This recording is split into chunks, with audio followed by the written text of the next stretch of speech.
Hi, good evening, everyone, and welcome to the SFO Community Roundtable meeting. I would like to call to order the Wednesday, February 1st, 2023 SFO Airport Community Roundtable meeting at 7 p.m. We are meeting via Zoom, and joining us today are staff to the Roundtable, Kathleen Wentworth, Roundtable Coordinator, Angela Montes, Roundtable Administrative Secretary, and Jean Rindale, Aviation Technical Consultant from HMMH. Ms. Wentworth, would you tell us, please, who are the other participants that should be recognized? From San Mateo County, we have Lisa Aozaza. From the FAA, we have Fabiola Garcia, Acting Deputy Regional Administrator, as well as Alana Jarris, who is our Community Engagement Officer. From San Francisco, I didn't see Bert, but I'm sure we'll have Bert Ganong here shortly, the Aircraft Noise Office Manager. We also have Doug Yeakel, who's from San Francisco and is our Roundtable alternate. Paul Hanna, Consultant and SFO Chief Airspace and Flight Operations Engineer. And we also have with us from elected staff, Saul Miranda, who's the Legislative Aide to State Senator Becker. I think that's all I caught. Angela, did you see anyone else? Hi, Kaya Aiken from Redwood City. Oh, Kaya, thank you. We're just good. We'll come to the roundtable members momentarily. We're just doing the extras, if you will. Thanks. Good to see you. Welcome. Thank you, Kathleen. I believe you covered it. Okay. I thought I saw Christian Valdez earlier, but maybe I could have overlooked it. Christian, you are correct, Chairman. Christian Valdez is here with SFO GBAS team. Thank you. Okay, wonderful. So from the FAA, do we have Alana or anybody else? Yes, Alana Jarris, our Community Engagement Officer, is here, as well as Fabiola Garcia. Okay, wonderful. Thank you so much, everyone, for being here. And just as a reminder that tonight, we will continue to use the enhanced Zoom features, which will periodically share the names of the attendees. The list of the names will display the name, but not the email address entered by each person when signing into the Zoom meeting. With that, I'm going to go ahead, Ms. Wentworth, if you could move on to the roll call, please. Okay, City and County of San Francisco Board of Supervisors. City and County of San Francisco Mayor's Office. City and County of San Francisco Airport Commission. Mr. Satero? City and County of San Francisco Airport Commission. We'll come back. San Mateo County Board of Supervisors. CCAC, Airport Land Use Commission. Ivar, you're there. I just heard. Ivar, can you hear me? Yes, I can hear you now. Thank you, Mr. Satero. Now it's me, Kathleen Carroll. Okay, thanks, Kathleen. Thank you. And let me just go back one on San Mateo County Board of Supervisors. Okay. And to Carol, CCAC Airport Land Use Commission. Yes, I'm here. Thank you. Thank you. Town of Atherton. Here. Thank you. City of Belmont. Here. Thank you. City of Brisbane. Terry O'Connell here. Thanks. Ricardo Ortiz. I mean, City of Burlingame. Ricardo Ortiz here. I got that one right. Town of Colma. Town of Colma. Okay. City of Daly City. City of East Palo Alto. Here, Tony Lopez, happy to be here. Thank you very much. City of Foster City. Sam Hindi. Thank you. City of Half Moon Bay. Town of Hillsborough. Al Royce, present. City of Menlo Park. Cecilia Taylor, present. Thank you. City of Millbrae. Ann Schneider, present. City of Pacifica. Christine Bowles, present. Thank you. Town of Portola Valley. Judith Haskell, present. Thank you. City of Redwood City. I know where. Kaya Aiken, present. Thank you. City of San Bruno, Sandy Alvarez here. Good evening, everyone. thank you. Glad to have you. City of San Carlos. City of San Carlos. City of San Mateo, Rob Newsom here. thank you, sir. City of South San Francisco, Mark Adiego here. thank you. Town of Woodside. Okay.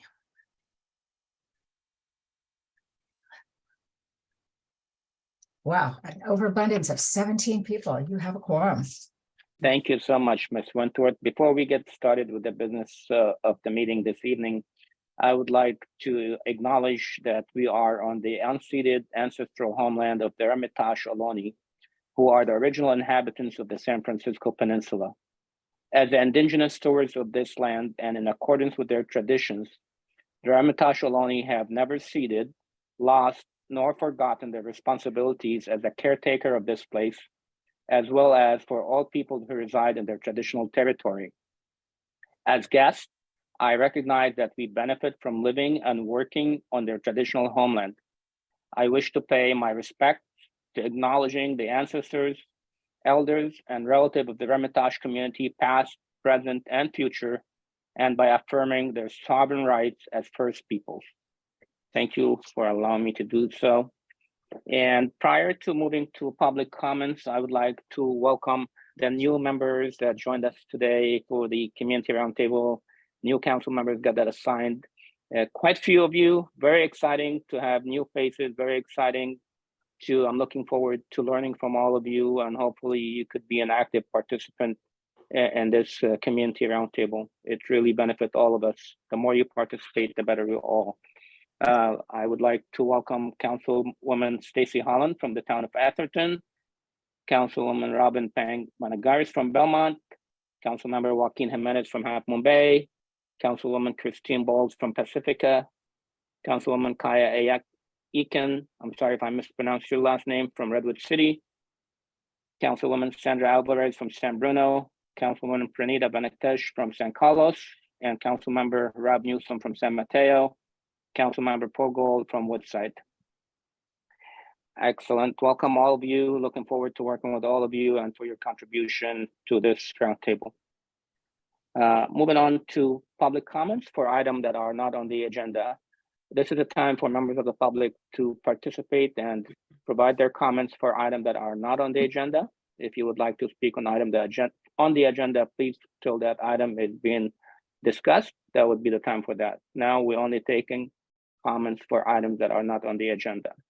Ms. Montes, would you please go ahead and share the list of the attendees while you advise the public how they may participate during public comments? Yes, thank you, Chairman. And for the record, I would also like to welcome Council Member Judith Haskell from Portola Valley. Sorry, he was not on your list, Chairman. My apologies. No worry. And for those attending the meeting on the Zoom video conference, we will use the raise hand feature in order to organize any public comments. During the general public comment period, I will ask those members of the public who wish to comment to click the raise hand feature to speak on that agenda item. For those calling by phone, you may press *9 to indicate your desire to speak. When you hear your name called, I will prompt you to unmute your microphone and inform you that you may begin speaking. You will have 2 minutes. And we do have hands raised. Oh, I did see a hand raised, but I no longer see it. Okay. Chairman, so we have no public comment for items. Oh, here's Mr. Shull. 1 second. Okay.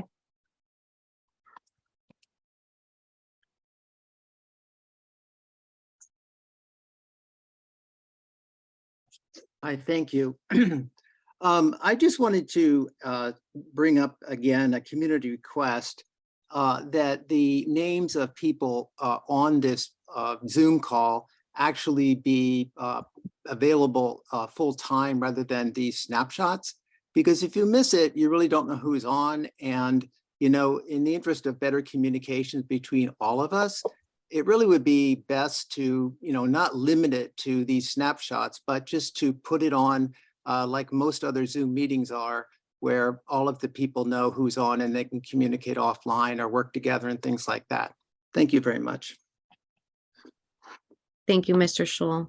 And with that, Chairman, we have no more items for comments for items not on the agenda. Thank you. Okay, thank you so much, Ms. Montes. Pardon me, Chairman, I take that back. I do see one more hand from Sue Degree. Okay, Give me 1 second while I.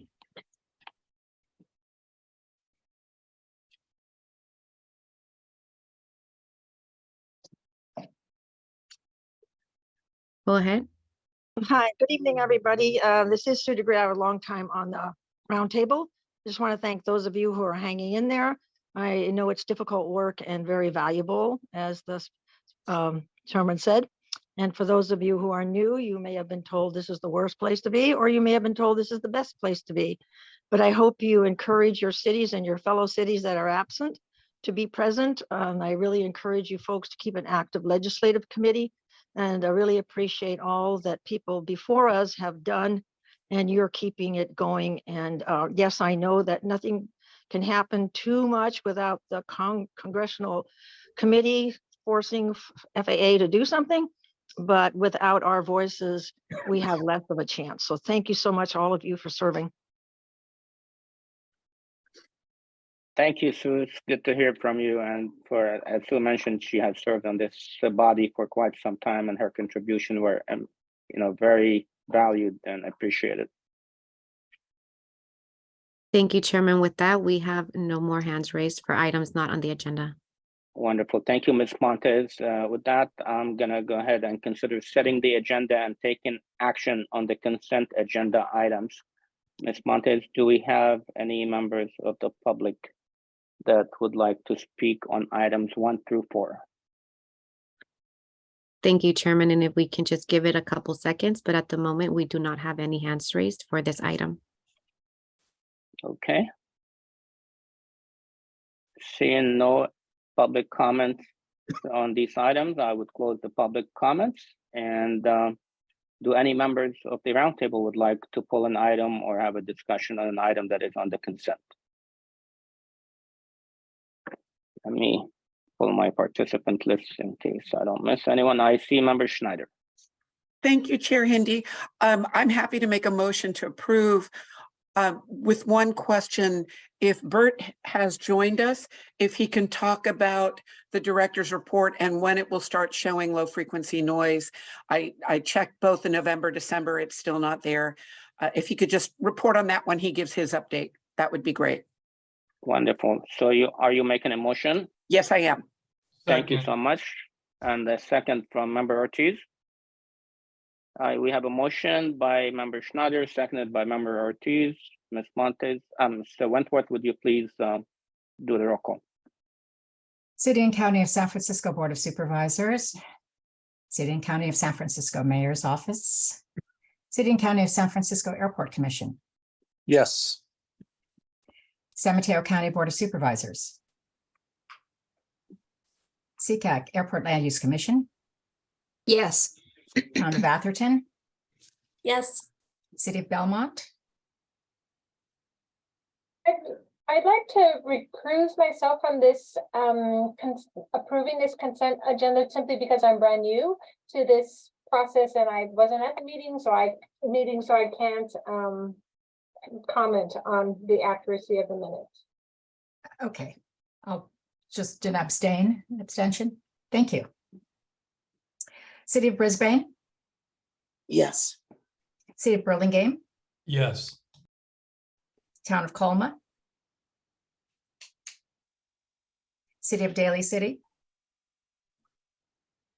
City of East Palo Alto, City of East Palo Alto, You hear me? You can, yes, we hear you now, Member Lopez. All right. oh, Yes. thank you, Mr. Lopez. Mhm. Was that a yes? Yes, Yes, it was a yes. thank you. City of Foster City, Yes. City of Half Moon Bay, Town of Hillsborough, Yes. City of Menlo Park, Yes. City of Millbrae, Yes. City of Pacifica, I feel like I should abstain too. the same Uh-huh. abstention. Yes. Thank you. So for Kathleen, if I may, Yes, for new members, if you would like, I mean, I understand the abstention from the minutes, but if you would like, it's up to you, obviously. If you would like, you could still vote for the rest of the consent minus the minutes. It's up to you, obviously, but thank you. okay. So I'm showing City of Pacifica as an abstention. Yes, Yes. thank you. Town of Portola Valley, You're muted, Ms. Haskell. town of, oh, I'm also There. going to abstain. Sorry Thank about you. that, for the same reason. I have that. Thank you so much. City of Redwood City, Yes. City of San Bruno, Yes. City of San Carlos, City of San Mateo, Yes. City of South San Francisco, Yes. Town of Woodside.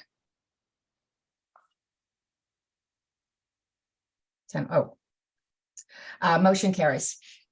Thank you, Ms. Wentworth. Moving on to regular agenda item number 5, election of Roundtable Chairperson for calendar year 2023. We'll be voting on the 12-month term for the office for the calendar year 2023.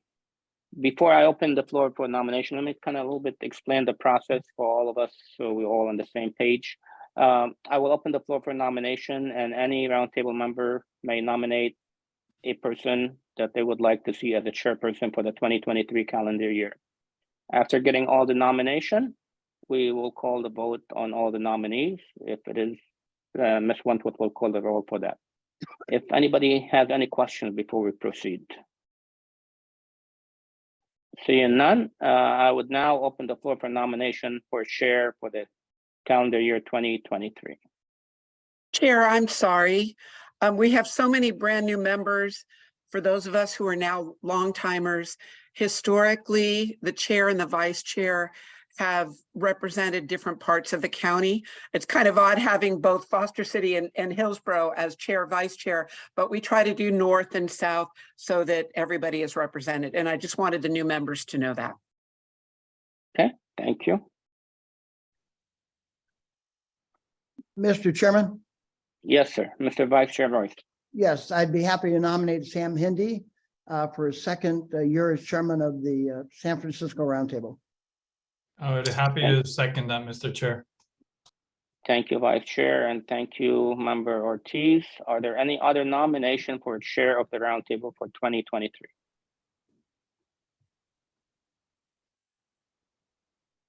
Seeing none. One, going 2, going 3. All right, Ms. Wentworth, would you please call the roll?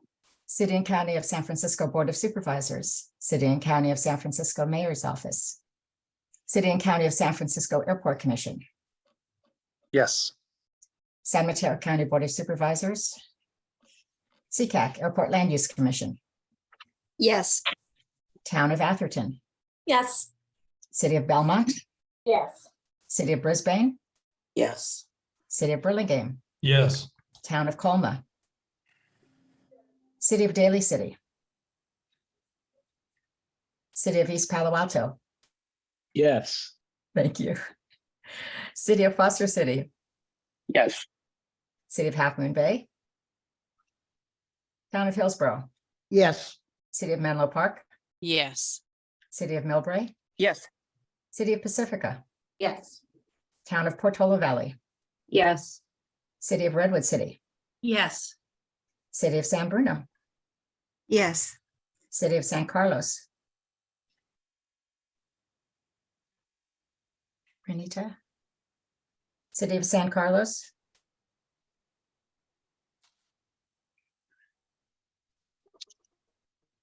Okay. City of San Mateo, Yes. City of South San Francisco, Yes. City of Town of Woodside. It's unanimous vote for Par- the election of Mr. Hindi. And pardon me, Montes. we do have to open up this item for public comment. I do not see any Oh. hands raised, but we do have to open the floor for public comment on this. Thank you so much, Ms. Montes, for reminding me. That's my oversight on my behalf. Let's open it for public comments on this item number 5 of the chairperson. Are there any members of the public who would like to speak on this item? Please raise your hand, or Ms. Montes direct the public how to do so. Thank you, Mr. Chairman. And at the moment, I do not see any virtual hands raised for item number 5. Thank you. Thank you so much, Ms. Montes, for reminding me as well. Well, thank you so much, everyone, for your confidence in me and for giving me the opportunity to serve one more year as your chair. But make no mistake about it, this is about all of us working together as a team, and each and every one of you is so valuable to our progress on this roundtable. I think we have done a lot of good work over the past 2 years, and we continue to have a lot of progress that we could accomplish. I will definitely be working very hard on seeking all your valuable contribution and enhancing the collaboration that we have with our partners, SFO, the FAA, and the public. It's very important that all of us continue to work collaboratively so we could resolve the issues that facing us, which is, as we all know, aircraft noise. So thank you again. Looking forward for another year working with each and every single one of you. Moving on to item number 6, election of vice chairperson for calendar year 2023. And again, the process is very similar, or actually exactly the same as the chair. I will open the floor for nomination, and any member could nominate any member to be a vice chair for the calendar 2023. And after that, we will call the vote and see who will be our vice chair for 2023. I would like to open the floor for nomination, and with your permission, I would like to start the nomination by nominating Vice Chair Adrois for a second term. I have worked with Al over the past year, and I say that and I mean it. He has been so valuable to the work that we have been doing. Al has been chairing the legislative subcommittee. He constantly attends the technical working group, and he has been a very valuable asset for everything that we do and I do. So I appreciate Al's hard work and definitely would love to see him stay as a vice chair for one more term. And with that, that's my nomination for vice chair. And are there any, I don't think we need a second, but if there's a second, I'm happy to take it. I'll second Mr. Royce. Thank you, Mr. Ortiz. So we have one nomination on the floor. Are there any other nominations for vice chair? Okay, seeing none, I will close the nomination, and so I will not forget, we'll take it to public comment on item number 6. Ms. Montes?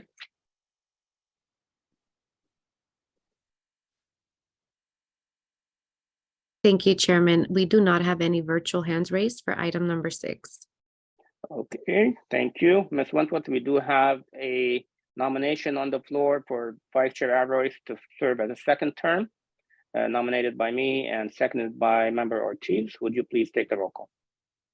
City and County of San Francisco Board of Supervisors.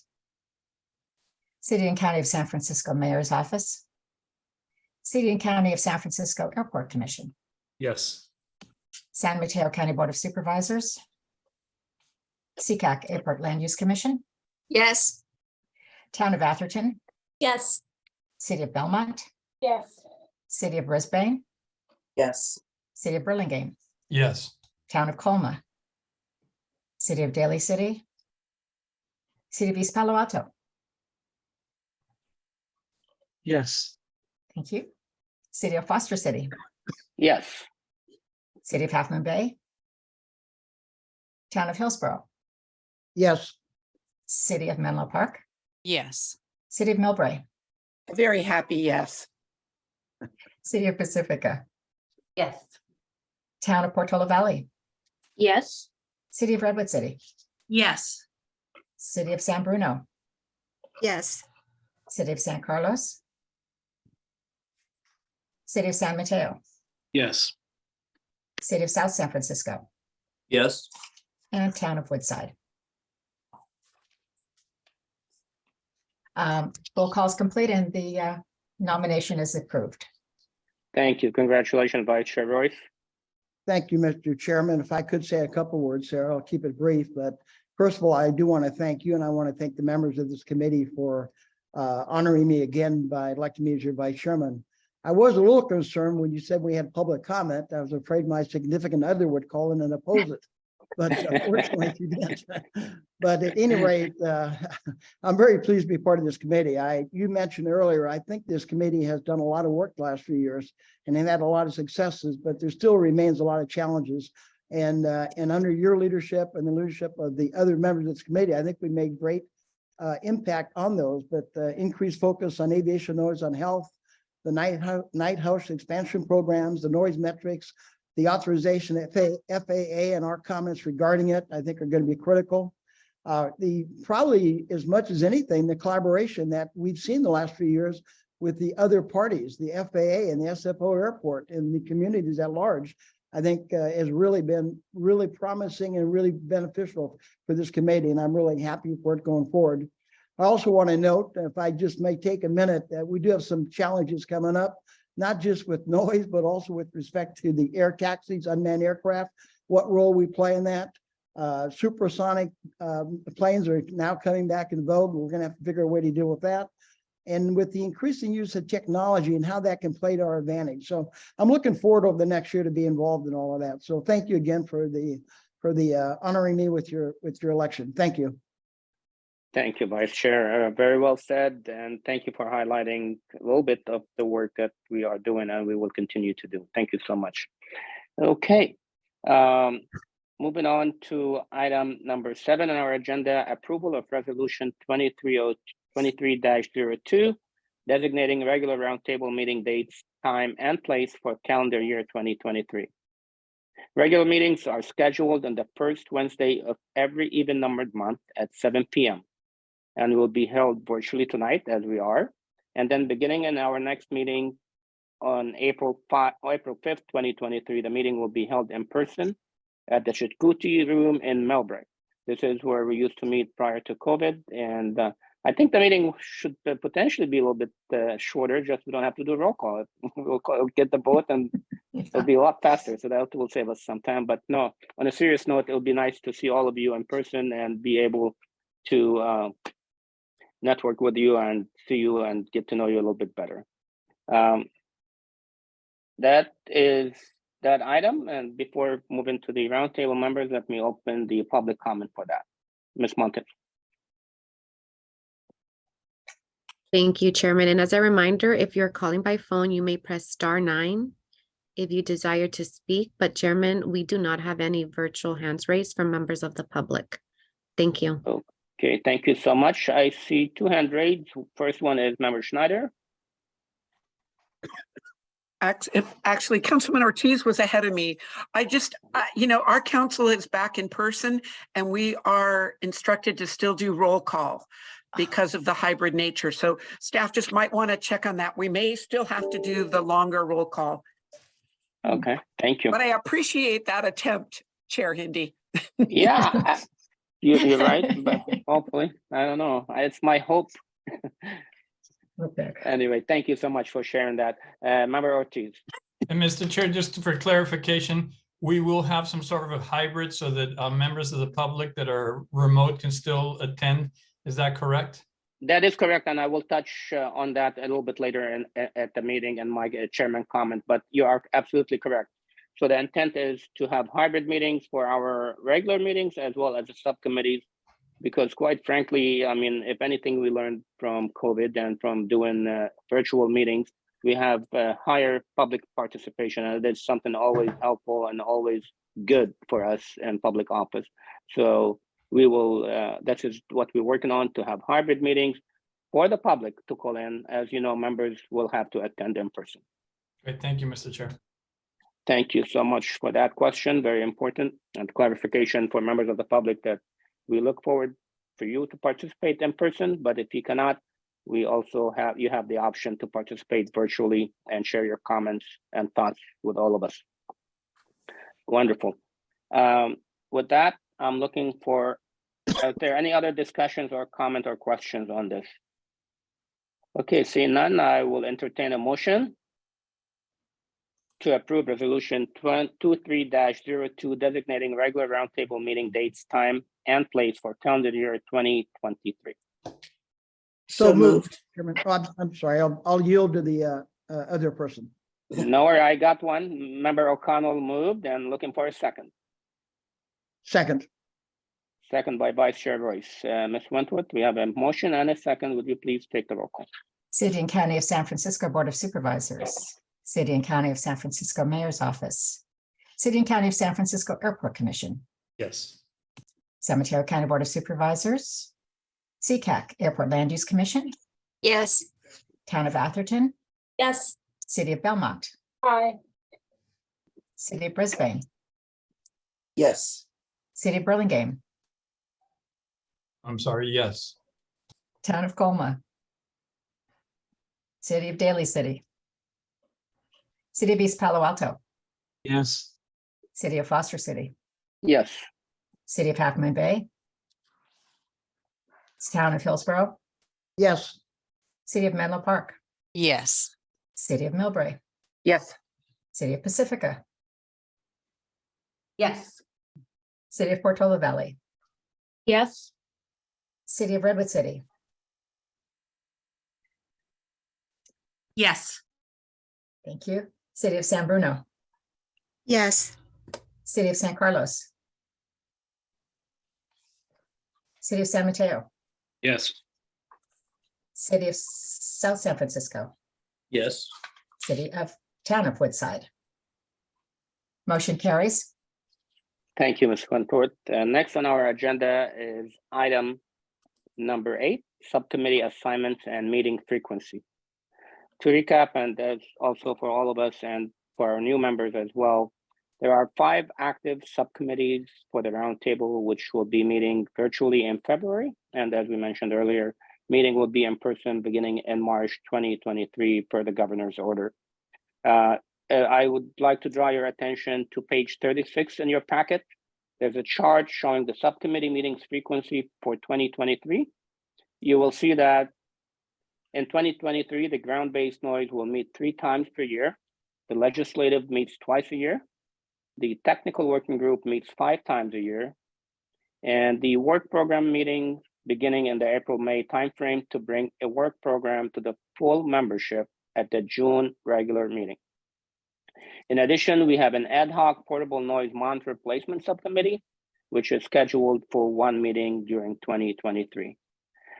Subcommittee membership is open to all roundtable members, and we would like to have an odd number of maybe between 3 and 7, but depending on the interest of the membership, who would like to serve and how many would like to serve on each committee. Again, we'll turn your attention to page 33 now of your packet. There's a chart which lists 7 roundtable subcommittees. We will be appointing subcommittee members tonight to the work program, legislative technical working group, the ground-based noise, and the portable noise monitor replacement subcommittee, all of which are briefly explained in that chart on page 33 on your packet. Starting with the ground-based noise subcommittee, which seeks to identify and remediate sources of ground-based noise at SFO Airport. Currently, we have Member Schneider, who is the chair of that subcommittee, and Member R. Royce, Vice Chair Royce. He's also a member of the ground-based noise subcommittee. And we used to have Member Hamilton from San Bruno, who is no longer representing San Bruno, and Ms. Alvarez is representative of San Bruno. I don't know if she has interest, but I understand that Member Schneider is interested to continue to serve on the ground-based noise subcommittee, and she would have interest also in continue to chair it. Is that correct, Member Schneider? Correct. Thank you, Chair. Thank you. So with that, then I would like to appoint you as a chair and part of the ground-based noise subcommittee. Vice Chair Royce, I understand you have an interest as well. Continue to serve on that subcommittee. That is correct, Chair, Mr. Chair. Thank you, Vice Chair. So Vice Chair Royce is the second member of that ground-based noise subcommittee. And for new members, just so you know, I mean, obviously we all serve on a board that addresses the aircraft noise for all our communities. This is a regional body, it's not per city, but I think cities who are in very close proximity to the airport probably would have more interest to their community, to their city specifically if they were serving there. So I have 2 members now. I would like to see if there are any volunteers that would like to serve on the ground-based noise subcommittee. I see Member Schneider has her hand up. Maybe she wants to give you her pitch as a chair. I would love to give the pitch. I see Miss Alvarez. I talked to former member Hamilton, and for everybody who is close in or farther away, we'd love to have you with ground-based noise. We deal with basically noise before an airplane is 5 feet above ground, and then it falls into a different category.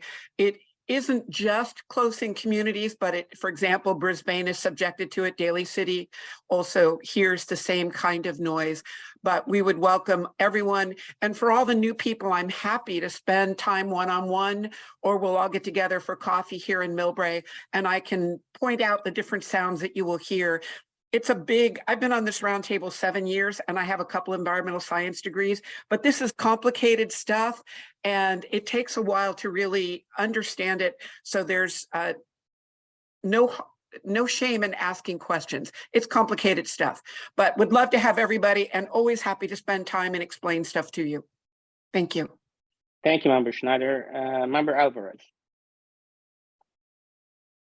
I'm new. I'm just excited to be in the subcommittee, and I'm open to any suggestions, and open for that offer coffee in Millbrae. Wonderful. Thank you. Well, thank you for volunteering and willingness to serve on this subcommittee. I'm happy to appoint you to that position as well. Congratulations. Thank you. Anybody else?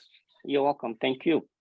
Anyone else interested on serving on the ground-based noise subcommittee? And just for a reminder for all of us that you do not have to be a member of a subcommittee to attend the meetings. All roundtable members are welcome at any subcommittee meeting to attend.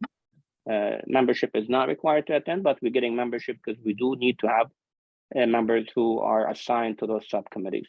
So if you're not volunteering, that is fine. We would love you to volunteer, but if you're not, that's fine. You can still participate and attend and provide your input. All right, Kathleen, I think you have 3. I have 3 names. Would that be sufficient? That is sufficient. That's a nice number. So we have Chair Schneider and members Alroyce and Sandy Alvarez from San Bruno. Thank you. Correct. Thank you. So thank you, Chair Schneider, Member Royce, and Member Alvarez. Those are your ground-based noise subcommittee. Next, we go to the legislative subcommittee, which researches, analyzes, and advocates to the roundtable regarding federal legislative or regulatory actions. Instead of me pitching for that, let me have Vice Chair Royce, who is the chair of the legislative committee, give you his pitch. Well, thank you, Mr. Chair. I think a lot of it's laid out on page 33 of the handout, and you may be reading it. This committee meets twice a year. We could easily meet more often, but we are limited in the meetings of all our committees due to staff resources and overall financial resources. So we have to budget our time and make sure they're productive. The primary focus of the legislative subcommittee is fourfold, and it's laid out there. Number 1, to work with our congressional delegation to help develop and support aircraft noise replacement legislation, not replacement, noise reduction legislation. And that's the primary focus of the overall committee, as a matter of fact. Secondly, to lobby and advocate for improved laws and regulations that foster reduced aircraft noise. And I might add that we have been very successful in the past in working with Congresswoman Sparrow's office with respect to legislation that we thought were right on point. Unfortunately, it hasn't passed yet, but we're still making efforts. And hopefully Congressman Mullen will continue that same legislation, because we think it's been pretty vital. Thirdly, actively monitor activities from the Congressional Quiet Skies Caucus. And there's been some recent activity with that. Obviously, that's a little bit on hold until the new members get appointed after the last round of elections. And then we try to regulate we receive the reports from the airport noise section. All of you should have seen it. They are sent out to all of you.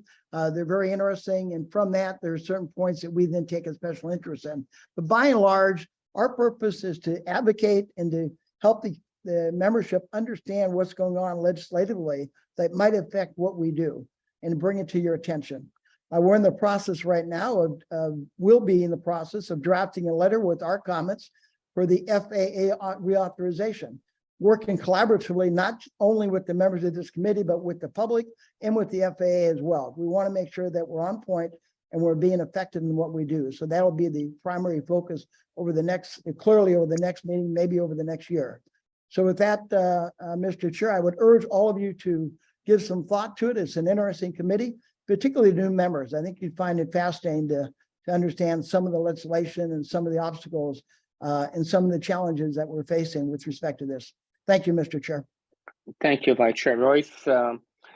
Vice Chair Royce, I understand you have an interest in remaining as a chair and remaining to serve on the legislative committee. I'm happy to appoint you to that position. Thank you for your previous service and for your continued service on the legislative committee. I also see Ms. Schneider in my notes that she also has an interest in continuing to serve on the legislative. I do, Chair, but again, we've got so many new members. Just for the new folks, one of the reasons why, well, now Councilman Royce and I work together because our committees meet semi-infrequently. I've tried to keep space open for legislation because a lot of the only way we're going to fix things in terms of airport noise is federal legislation as opposed to state legislation. So I would like to keep doing it, but because we have to have at least 3 people for quorum, if the Leg Committee gets a number of people and they're consistent, then I'm happy. I'm sure Member Royce will still let me open my mouth. So want to give opportunity for the new people. Well, we appreciate that. Thank you. And this is really, I mean, all the subcommittees are important.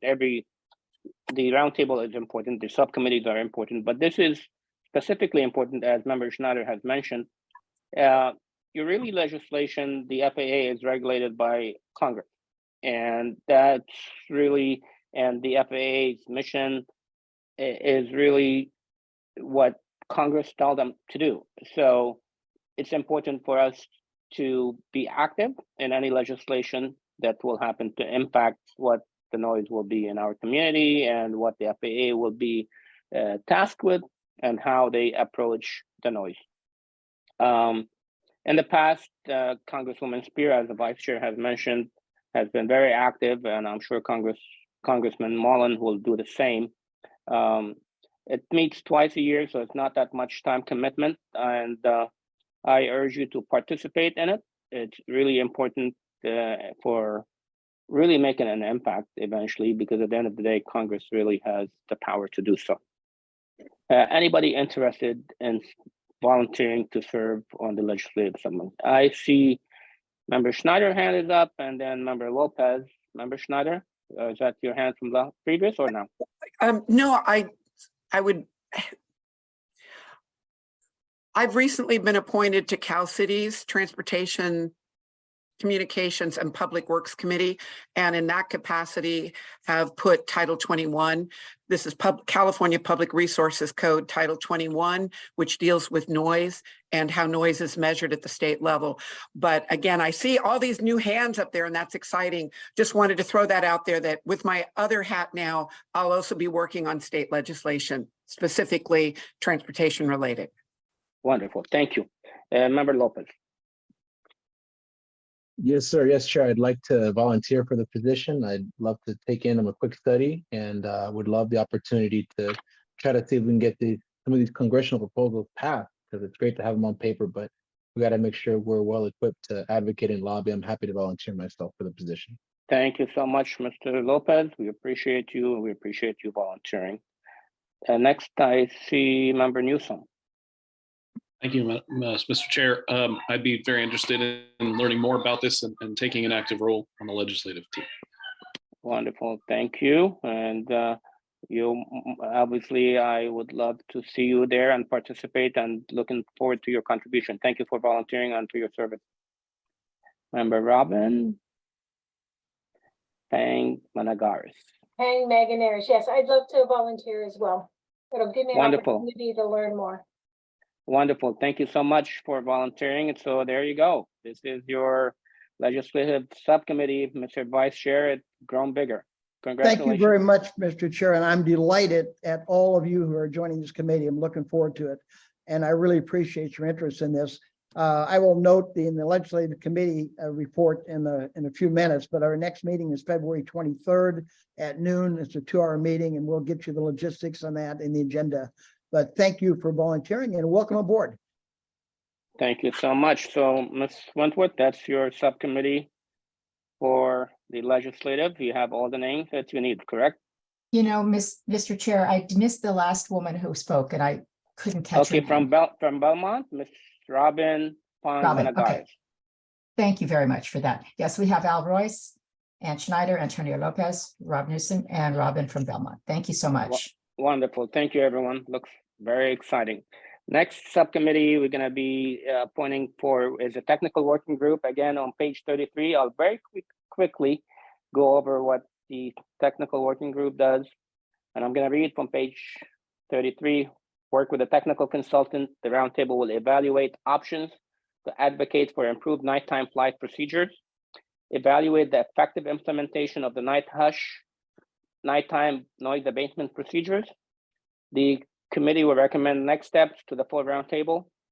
The committee is actively working with SFO on its proposed ground-based augmentation, otherwise known as GBAS, to provide feedback on proposed GLS approaches, including the associated noise evaluation, the community flight procedure packages, and the community evaluation of GLS approaches. The technical working group I currently chair, and we're going to be meeting, what did we say, 5 or 6 times in the year. But a lot of work really happens in the technical working group. We vet a lot of the issues. We work collaboratively with our partners in the FAA and SFO and hammer out all these issues, and we bring recommendation to the entire roundtable for discussion and for vote, whatever that might be. It's a very robust, a lot of technicalities, but I think we are fortunate to have the FAA participate, SFO always participate, as well as our consultants. So there's a lot of good information, got good resources for people to participate and learn more about airplane noise and how we could work collaboratively to lessen it and hopefully, where possible, to make it not an issue. Okay, and so currently I'm the chair. I would love to remain on that technical working group. And also on the technical working group, Ms. O'Connell from Brisbane, who has been for me, a valued asset on the technical working group. Thank you, Terry, for all that you do and for your service on the technical working group. And I understand you have an interest of continue to serve on the subcommittee.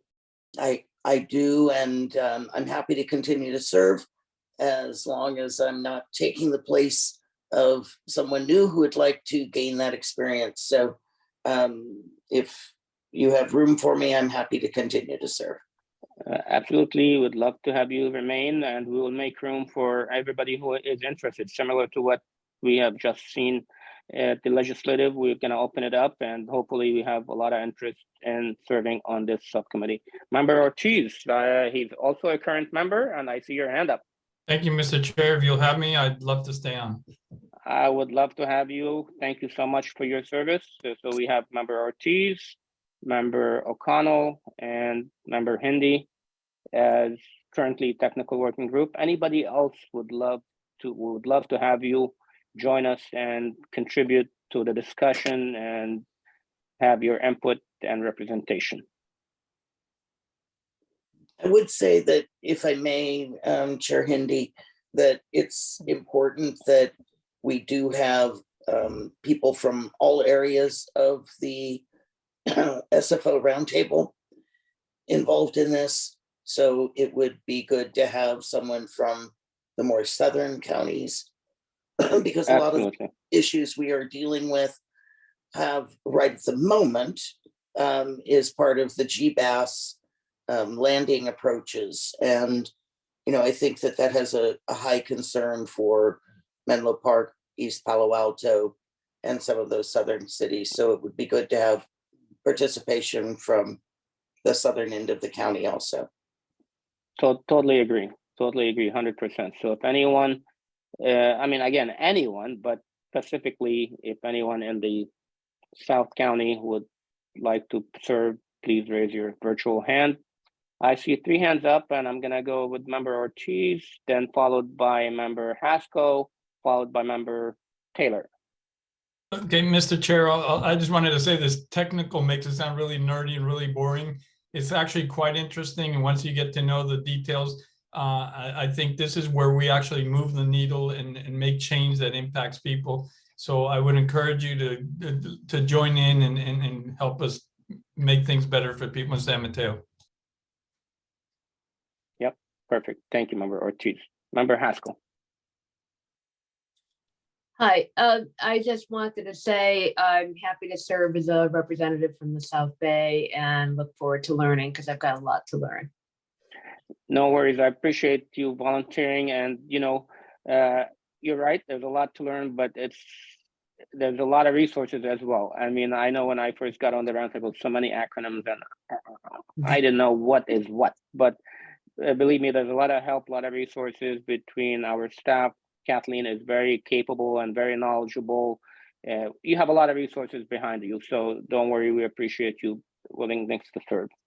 Member Taylor.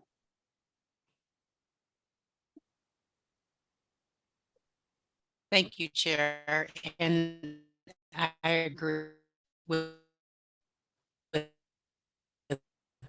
Chair Ortiz. And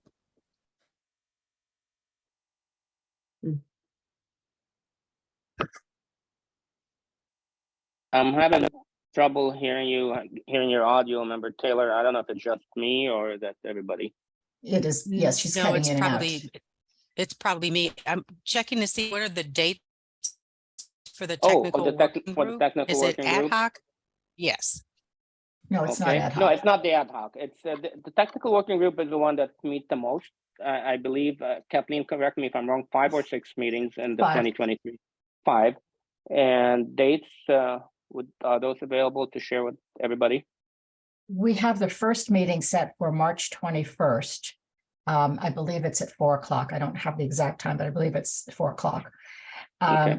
And we do not have, Angela, do we have confirmation on the following few PWGs? Yes, and I believe that is page 36 of the packet. Member Taylor will show the meeting dates for 2023. Wonderful. Thank you, Angela. I have the dates in front of me. I just didn't know if they were confirmed. Yes, Chairman Hindi did confirm that those Okay. dates would be good for 2023. So, Ms. Taylor, it would be May 16th, September 1st, November 1st, and I think I've missed one here. We already had one in January. We have one in March, May. Yeah, that seems to be all of them. And I think they're all going to be at 4 o'clock in the afternoon. Okay, thank you. One question, Kathleen, do at we this know where time, those will be meeting? I'm sorry. Do we know where that will be meeting?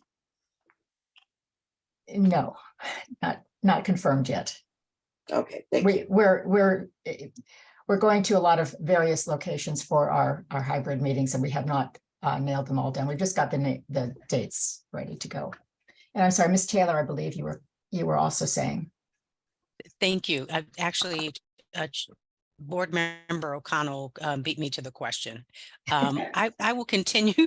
I'll continue to attend, and since we have our new Board Member Haskell is volunteered to be on the committee, I'll continue to attend when I can. But I don't want to commit myself if I can only attend half of the meetings for the year. Thank you. I respect that. Thank you so much. And again, we look forward to your contribution whenever you can. Wonderful. Member Schneider. Sorry, Chair.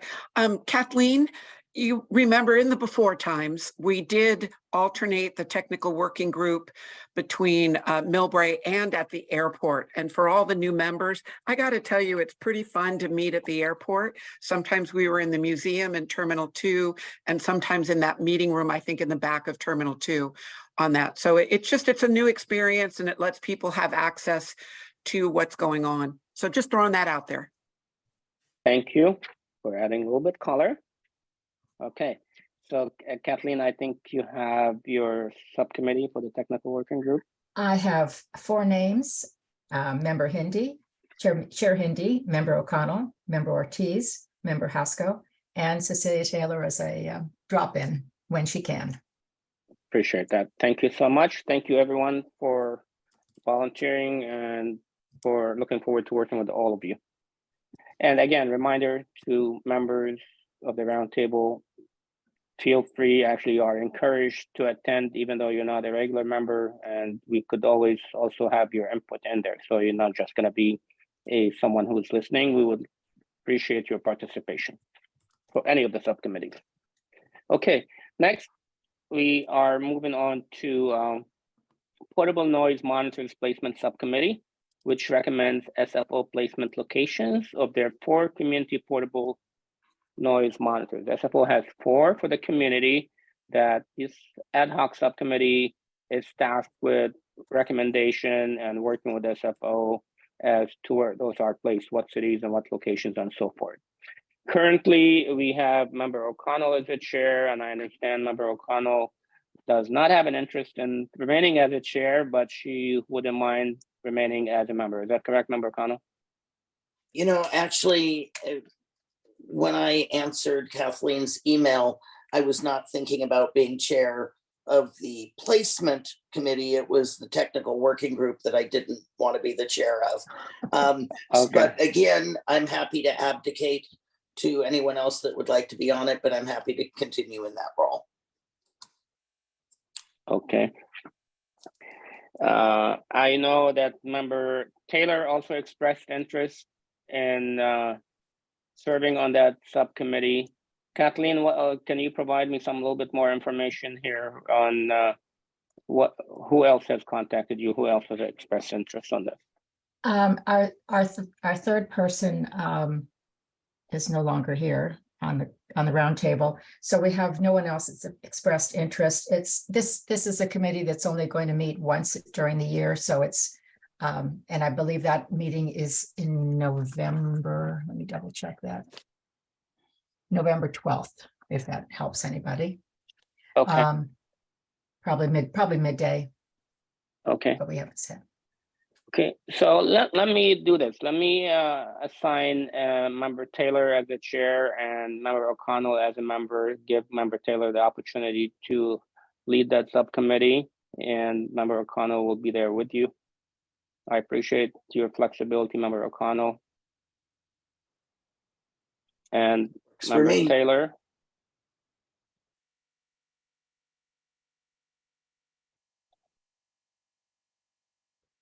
Member Taylor. Thank you, Chair. I appreciate it. Can you hear me, Chair Hindi? I hear you, yes. Thank you. Okay. You're welcome. Congratulations, and looking forward to your leadership on that subcommittee and the great work that come from both of you. And I see 2 more hands. And Member Schneider, got a question or comment?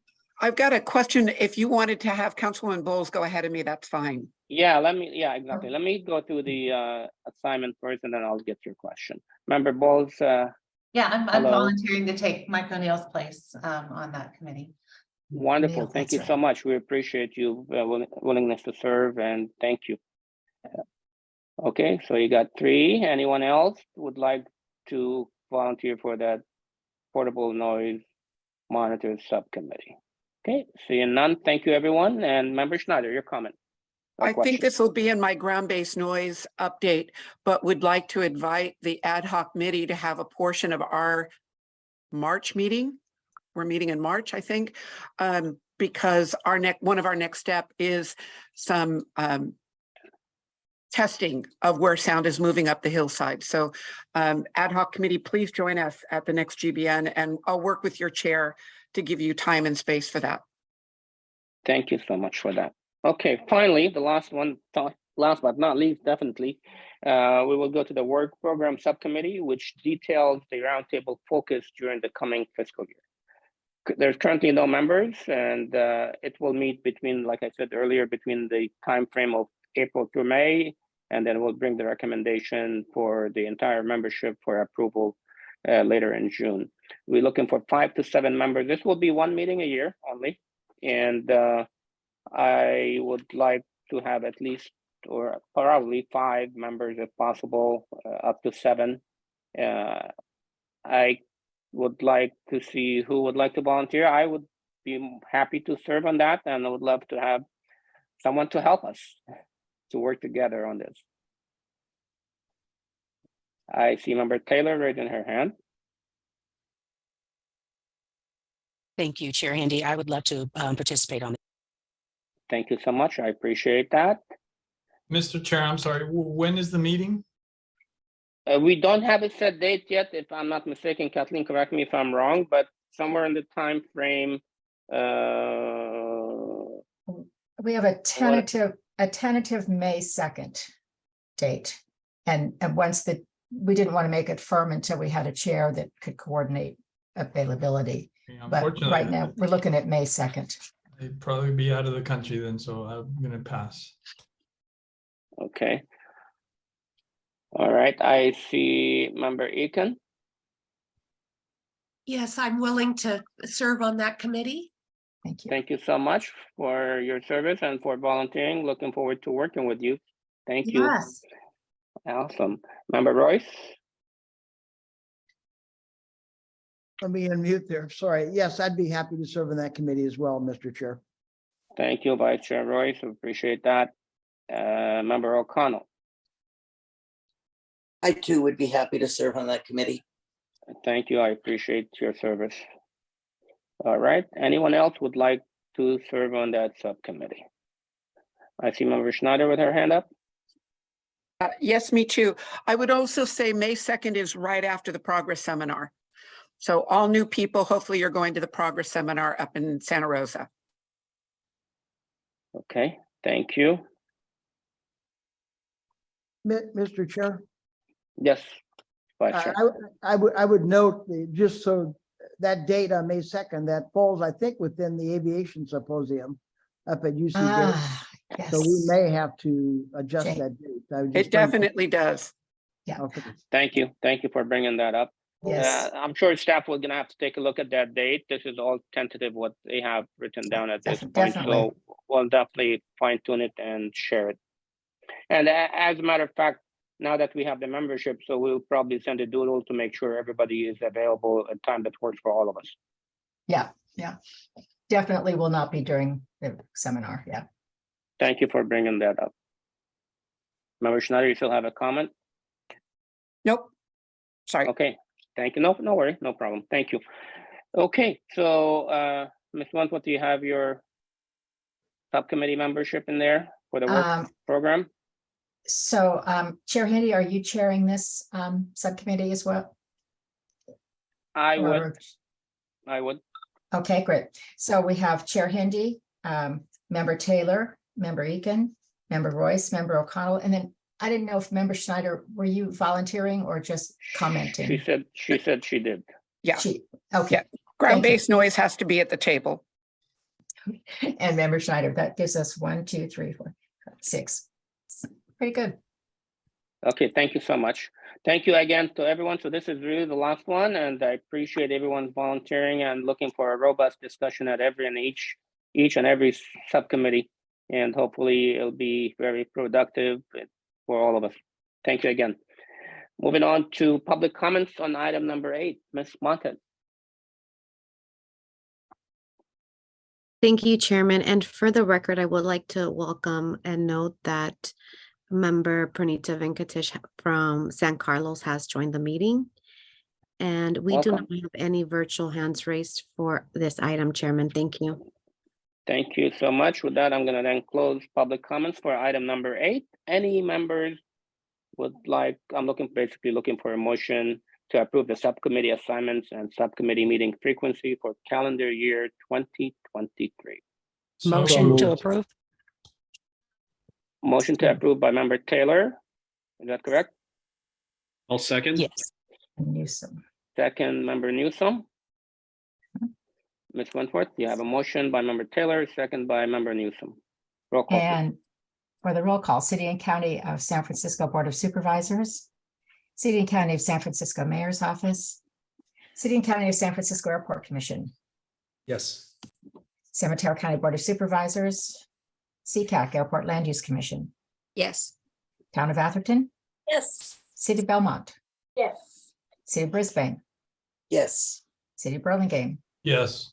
Town of Colma, City of Daly City, City of East Palo Alto, Yes. City of Foster City, Yes. City of Half Moon Bay. Oops, absent. Town of Hillsborough, Yes. City of Menlo Park, Yes. City of Millbrae, Yes. City of Pacifica, Yes. Town of Portola Valley, Yes. City of Redwood City, Yes. City of San Bruno, Yes. City of San Carlos, Yes. City of San Mateo, Yes. City of South San Francisco, Yes. Town of Woodside. It's not answering. Motion carries. Thank you so much, Ms. Wentworth. And before we move on to presentation, Ms. Montes, would you please briefly share the list of attendees?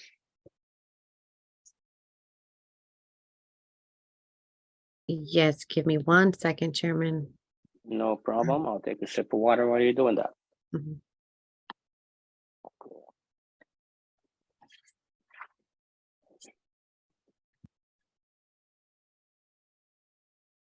This is the current list of the attendees. Wonderful. Thank you so much. So moving on to presentation, as a reminder that public comments on any of the items on the presentation will be taken after the last presentation. We are moving on to item 9, which is the chairman update, and that would be mine.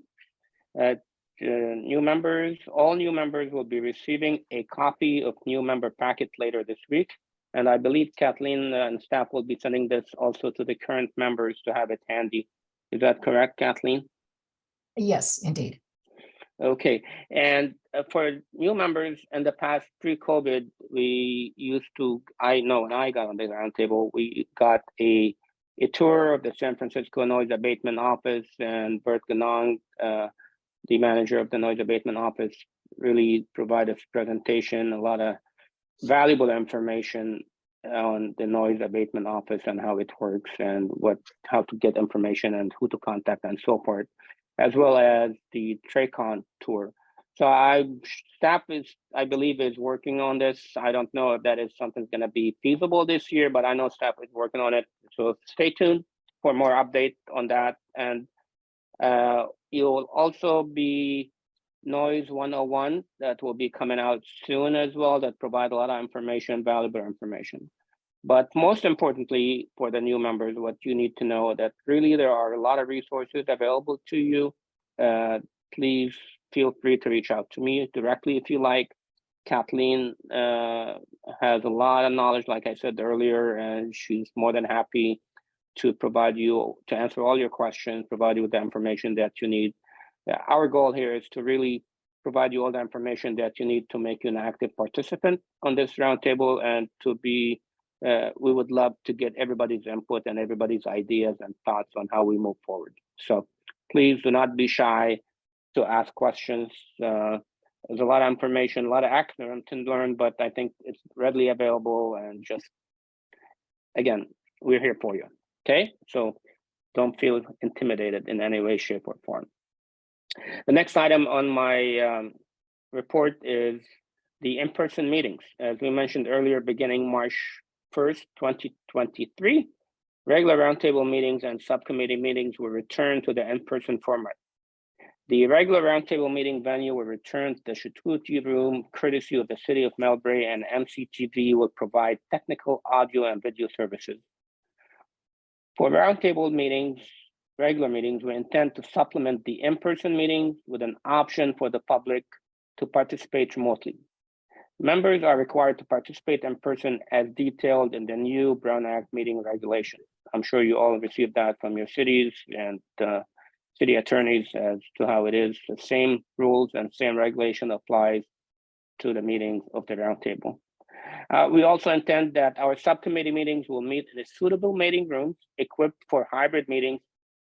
Previously, not all subcommittee meetings were always recorded. We intend to record the subcommittee meetings and also offer remote participation for the public.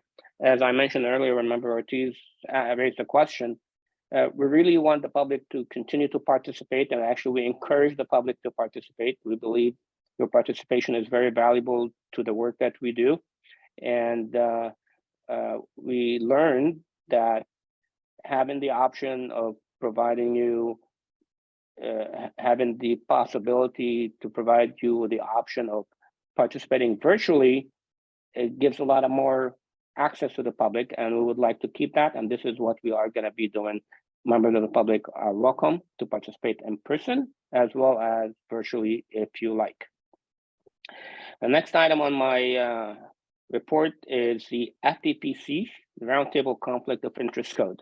This is a reminder that the FPPC is in its final review of the Conflict of Interest Code.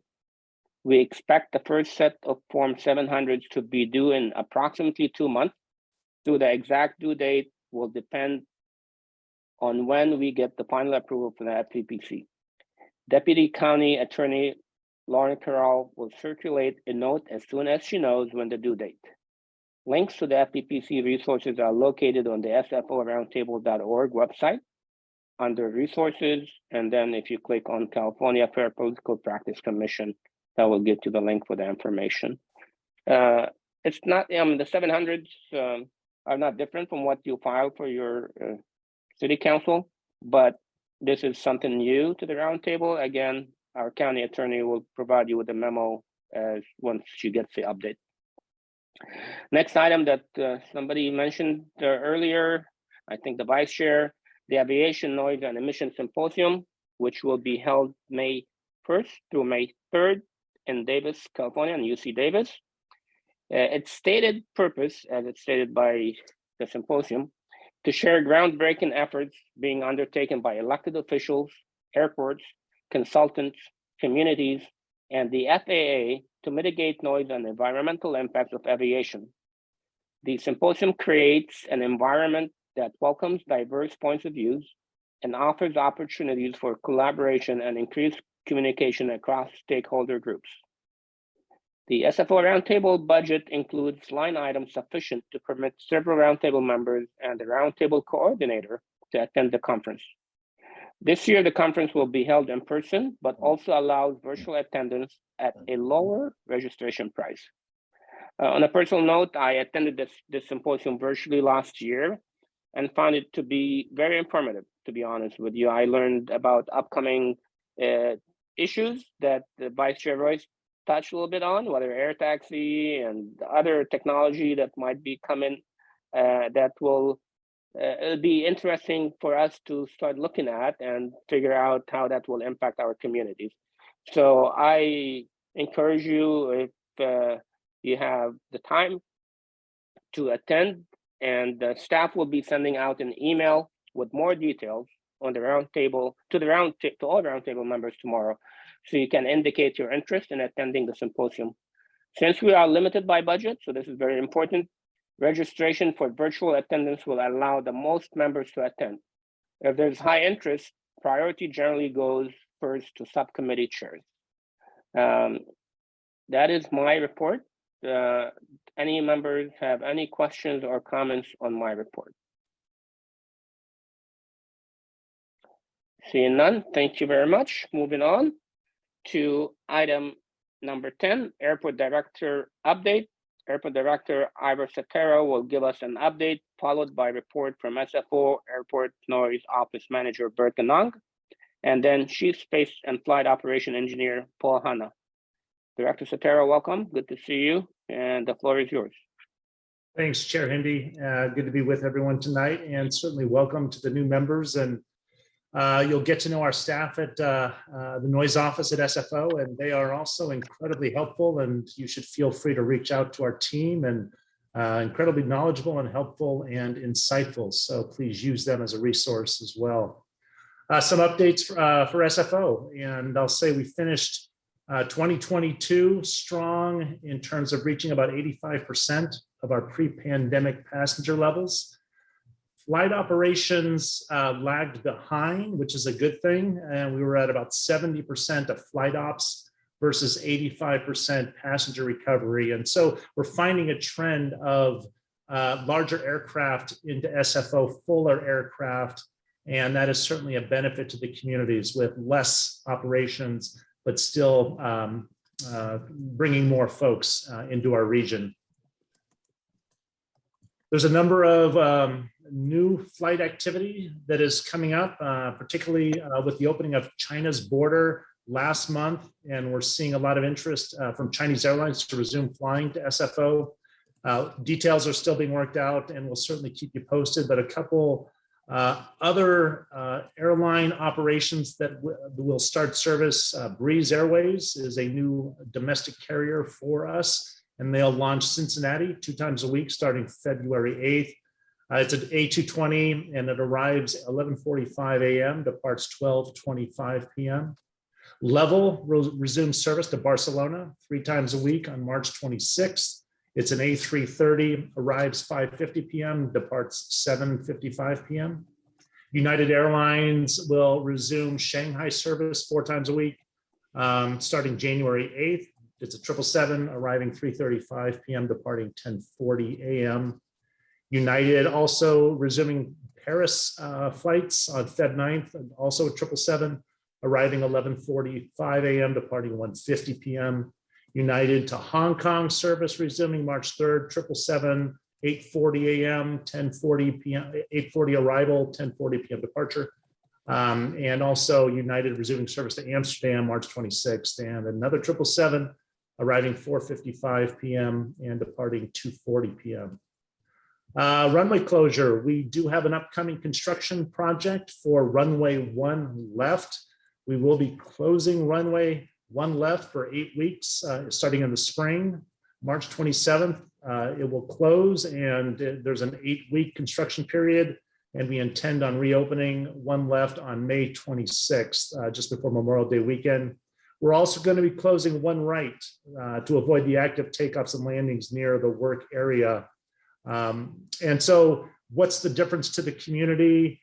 Less backblast noise to the residents of the adjacent communities of Burlingame, Millbrae, Hillsborough, that get that ground-based noise during the takeoff roll. Unfortunately, more noise as more aircraft will go out the gap to the communities that experience noise on our 2-8s, because our 2-8s will be the primary runway for departures. It is we call it a straight 2-8 operation. We do run this operation just under normal circumstances anyway, when wind conditions get up to a certain level and restrict our operations from the ones. Noise insulation, and I think maybe you've seen some information in the December 30th airport noise report, but our program team, and I think Louis is on here, Louis Marino is our lead for the airport. Really pleased to say we've achieved the highest federal grant funding of any airport in fiscal year 2022, and we got $21.6 million in support of our noise program. And it's a function of, I think, all of the work we've done and our focus on dealing with insulation of the residences within the vicinity in the 65 CMEL. It's a function of the airport's program to take care of homes that's improvements 20 years ago have outlived their useful life. And so I think that's the FAA sees it's a good investment to give SFO that money. And we did achieve 64 homes with noise insulation in 2022, 44 from the replacement program, and 20 from the Second Chance initiative. So really appreciate Louis and the team for the wonderful work they do. And we're hopeful that the money keeps flowing from the FAA to support our efforts. And then, I thought I would help clarify based on a comment that was made at the last meeting about how the flow of funds from SFO benefits the counties, specifically San Francisco and San Mateo County. And so San Francisco gets what's called an annual service payment of 15% of our non-airline revenues. Pre-COVID, that was about $50 million. The year before COVID, it was about $51 million. And as we've fallen off and now recovered, I think this year, it's going to be about 39 million, and it was at 21 million 2 years ago. So that's how the city and county of San Francisco's general fund benefits from SFO's on airport revenues and operations. County of San Mateo benefits to the neighborhood of 288 million in direct activity at the airport. And when you add the indirect effects of business operation that also utilizes the airport but resides off airport, it's about 383 million. So that's about just under 25% of the San Mateo County's total budget of about $1.4 billion. The Grand Hyatt also, there's a split of revenues from the Grand Hyatt. We've generated about 3.68 million in revenues to the airport and to Millbrae at about a 50-50 split. And that's the split that will benefit both for the next 10 years. And with that, before I turn it over to Bert, I'm glad to answer any questions. Thank you, Director Sotero. Actually, before I open it to question, I want to congratulate you on a successful noise insulation program and for receiving those funds. So clearly, you will not be receiving the highest amount in the nation if it wasn't for the great work that you and your team have been doing. And I'm sure those who have received the benefit appreciate it. Certainly here on the roundtable, we appreciate it as well. So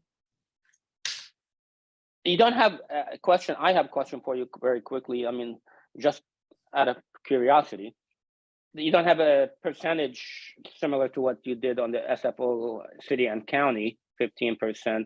You gave us a number on and a percentage of the San Mateo County budget, but about the non-airline revenue, is that something that goes to San Mateo County?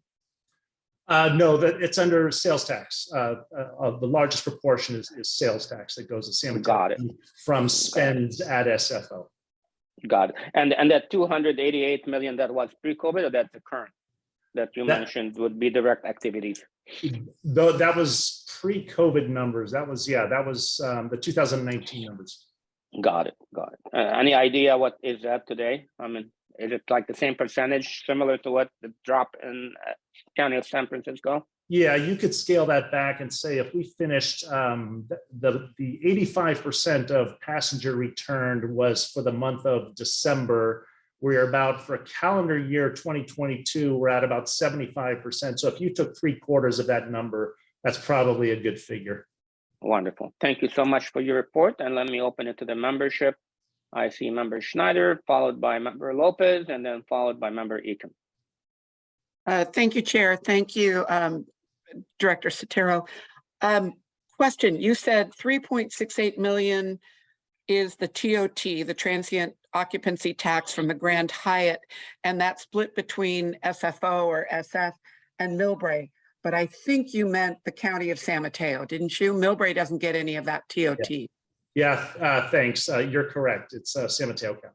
Okay, and in fact, that hotel actually cut into our higher end hotel at the Westin and some of our other higher end hotels on that. So it actually was a hurt for us when that hotel opened. Thank you. Okay. Member Lopez.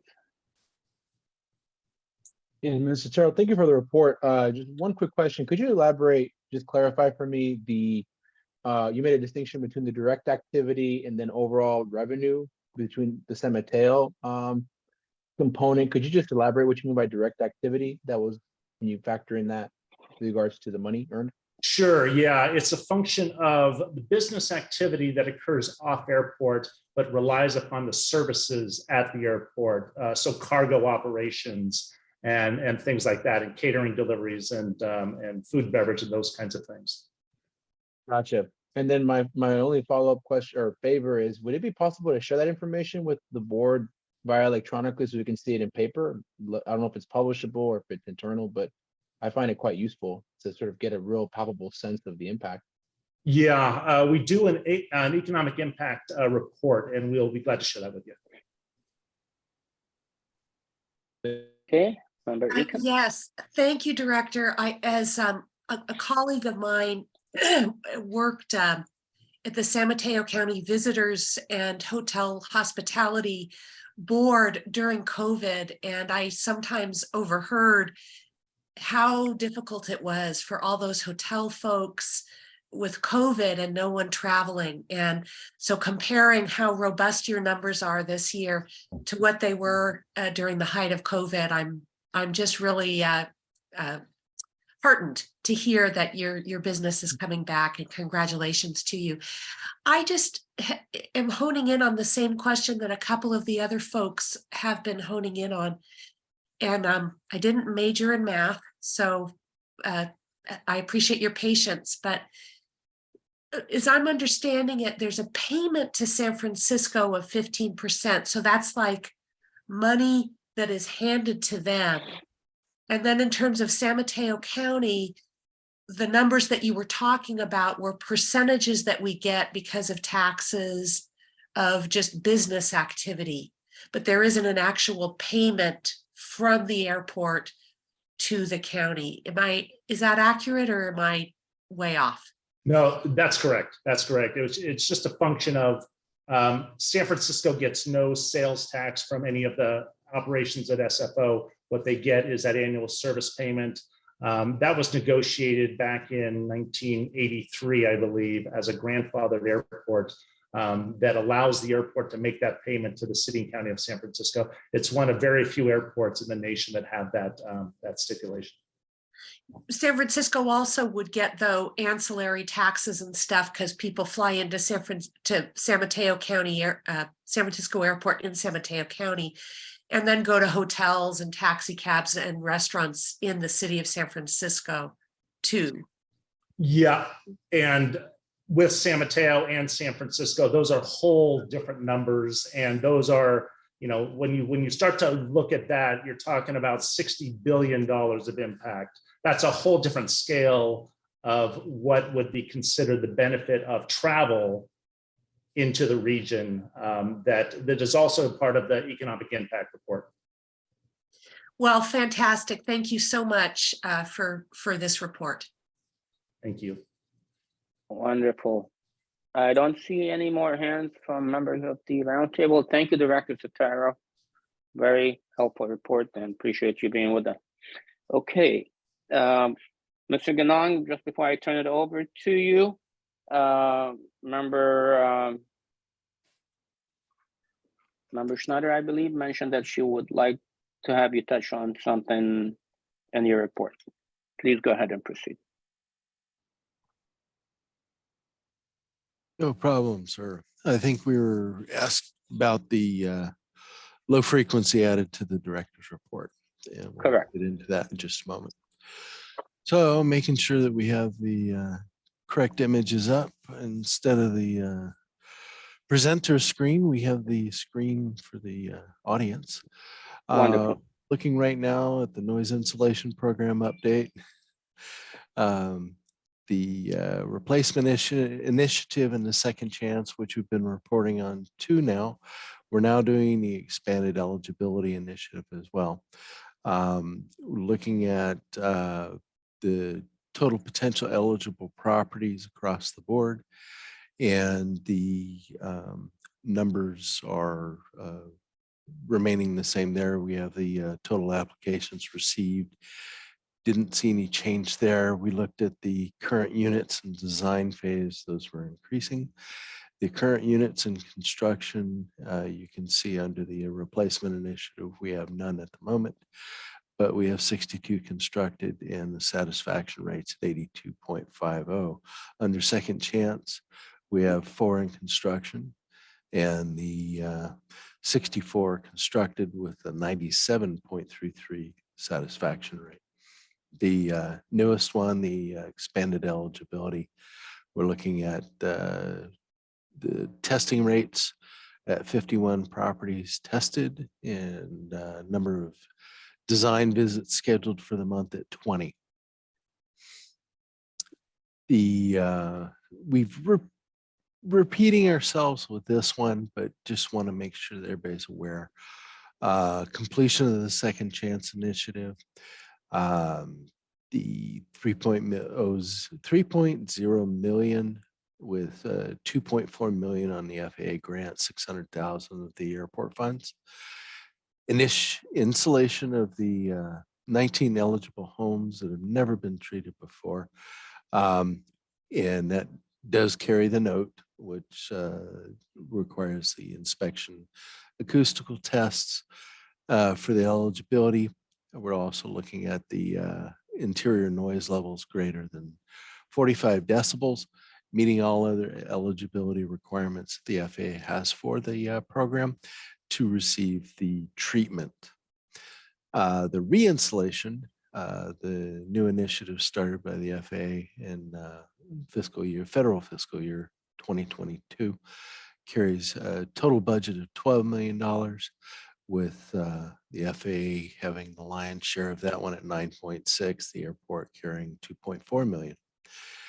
The replacement insulation of 80 to 90 eligible homes previously insulated before 1993, again, carries a note that I read earlier. And the outreach efforts, we're looking at 97 homes that we're talking to as of October, and we received 74 responses. The pre-construction acoustical tests, which I spoke to earlier, determine the eligibility will be completed next month, this month, sorry, already into February. The director touched on this one, closure of runway 1 left for the repaving. It'll close on the 27th, should reopen no later than May 25th. But I'm a betting man and I'm willing to say that the contractor will probably finish a little earlier than that. The arrivals and departures will use runways 2 at left and right. And during the closure, 1 right will serve as a taxiway. So basically 1 left and 1 right will both be closed, as the director mentioned. Our Noise Office website update. Later this month, the Noise Office website will be unveiled again. It'll have new and I think brighter and more open and inviting colors, features, and things to share. We did update our noise reporting app. So those of you who do use the app for reporting noise events will notice that we've added some bells and whistles to it. I think 6 months we'll have the biggest bells and whistles on that one, which will make it very much like the Acknowledgement app. So those of you who do use the Acknowledgement app may find that the SFO app is a suitable replacement. GBAS, we're going to be talking about that, but thank you for submitting the concept procedures. We did have a few individuals send in. I was rather amazed when I was talking with Kathleen Wentworth about this, and it looked like one of the submitters had been peeking over her shoulder when she was doing her design work. The concepts are advancing to the CFPPs. They'll be presented during the March Technical Working Group. A NEAM, noise to track correlation reports using a NEAM, will be posted for the 3rd quarter of 2022 for Brisbane, East Palo Alto, Pacifica, Palo Alto, and Woodside. And we're looking for the good news there. We've been, well, the feedback on our good news there. The January 2023 Director's Report will include a NEAM. And as I mentioned a few months back, we will follow that with the low frequency noise. And then mid-year, we'll do the update with the number above, which is a different noise metric that we've been asked to share. We've been asked to present out on the night and hush departure procedures. Night is the procedure out of SFO in the nighttime hours. Hush would be the Oakland departure procedure. And both those are intending to use the middle of the bay rather than have aircraft turn over the San Francisco Peninsula. We have had a few that do it. The airlines are doing pretty good. Not so much at using the night or the hush. They're finding alternate methods that don't fly over the peninsula. So we're not going to ding them for that. But those that do, you can see what we've been tracking here. Some of them were early turns that we are investigating, others that we've been talking with the airline representatives. We had a few due to the weather that were scheduled out at earlier times, and then when their flight time came up, the flight procedure was the flight plan was not amended, and therefore the airline departed on the stick or the candle, which take them over the peninsula. Been working with both the airlines and the FAA on that one. Many of the airline people are reporting that, hey, you know, we need to work better with the FAA about getting flight plans amended for the ones that do end up departing on a late departure. We've also found that some of the airlines are pulling their departure time up, so they're a little bit before 1 a.m. And so that's been the onus at this point. And I believe that covers me. If you don't mind, Mr. Chair, would you prefer to have Paul follow me, or would you like to do it under the technical working group? Yeah, let me first kind of, before we do that, let me see if there's any questions on your report, Mr. Ganong, please, from the membership. Thank you, and then I'll take it to the next one. I appreciate you being here and for sharing your report with us. Definitely. Member Schneider. Thank you. On the construction of runway 1 left, are you going to be using what we call Site 7 and you call the Aviador lot in Millbrae for construction operations? That I'd have to check on, but it wouldn't surprise me. Okay. And then when you do bring the ANEEM report in for the January director's report, will you be able to do a comparison of the previous way of doing data and the new way? I knew somebody would ask for that. So yes, I decided that we would report both the NPD as well as the ANEEM. Excellent. Thank you. Yes, ma'am. Thank you. So I don't see any other hands. Mr. Ganong, I have a question. So when you utilize 28 left and right for departure, that's different than reverse traffic like in inclement weather or anything, or is it the same? Exactly. So it's still West Plan. We call it all West or 2828 operations, meaning arriving and departing on runway 28. What you're thinking of in reverse flow or Southeast Plan would be an arrival to runway 19 or 10 and departure on either 10 or 19. Okay, thank you. And one more question. If someone wants from the public or any member would like to check for their community, where would they go to check for installation eligibility? They'd want to go to our website, and I probably should have put that up this time as well. I didn't. They can go to the flysfo.com. Flysfo.noise. You could come back to me if you don't have it. Yeah, right now, I'll definitely do that one. Paul. Sorry, no problem. We have a different address than our standard one, but yes. No worries. No worries. So difficult, but thank you so much. flysfo.com/noise will take you there as well. Okay. So the main thing is flyquiet.sfo.com. That's it. And then from there. Okay. Wonderful. Thank you.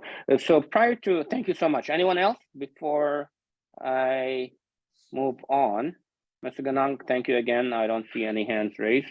But prior to turning over to Mr. Hanna, let me just kind of very briefly give a recap on where we are on the SFO GBAS program, and then I'll turn it over to Mr. Hanna.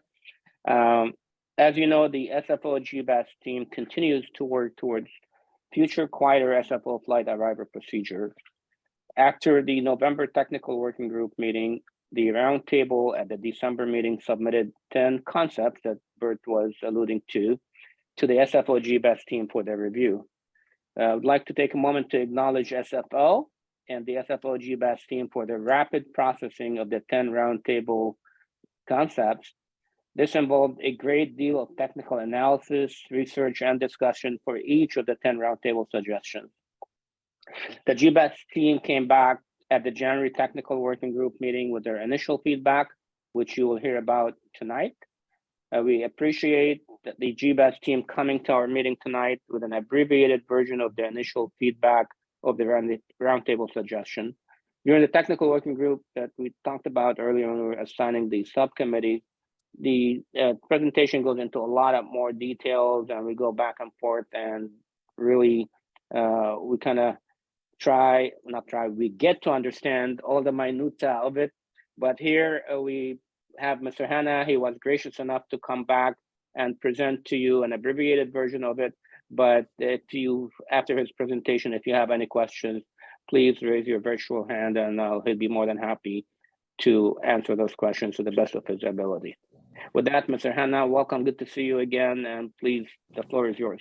Chair Hindi, thank you so much for that wonderful setup and introduction here. I'll try to be as concise as I can, as I know we're getting later into the evening here for folks. I hopefully am presenting the presentation side of this. Just a quick check on that. You are perfect. Thank you so much. I appreciate that. So what I've got to share with folks tonight is just as Chair Hindi mentioned, kind of a recap of some of the very important topics that we covered in the January technical working group. There were 3 things in particular that we spoke about in the January meeting, which was recorded. So if folks would like to go back and see that in detail or ask questions about it tonight, we can entertain it either way. The first thing we covered, which we're going to touch on in just a moment, is the initial feedback on the roundtable suggested procedures. And that feedback was collected from our project flight procedures subcommittee. And so that is just as a reminder for folks that haven't been tracking this project every day and night like we have on the airport side.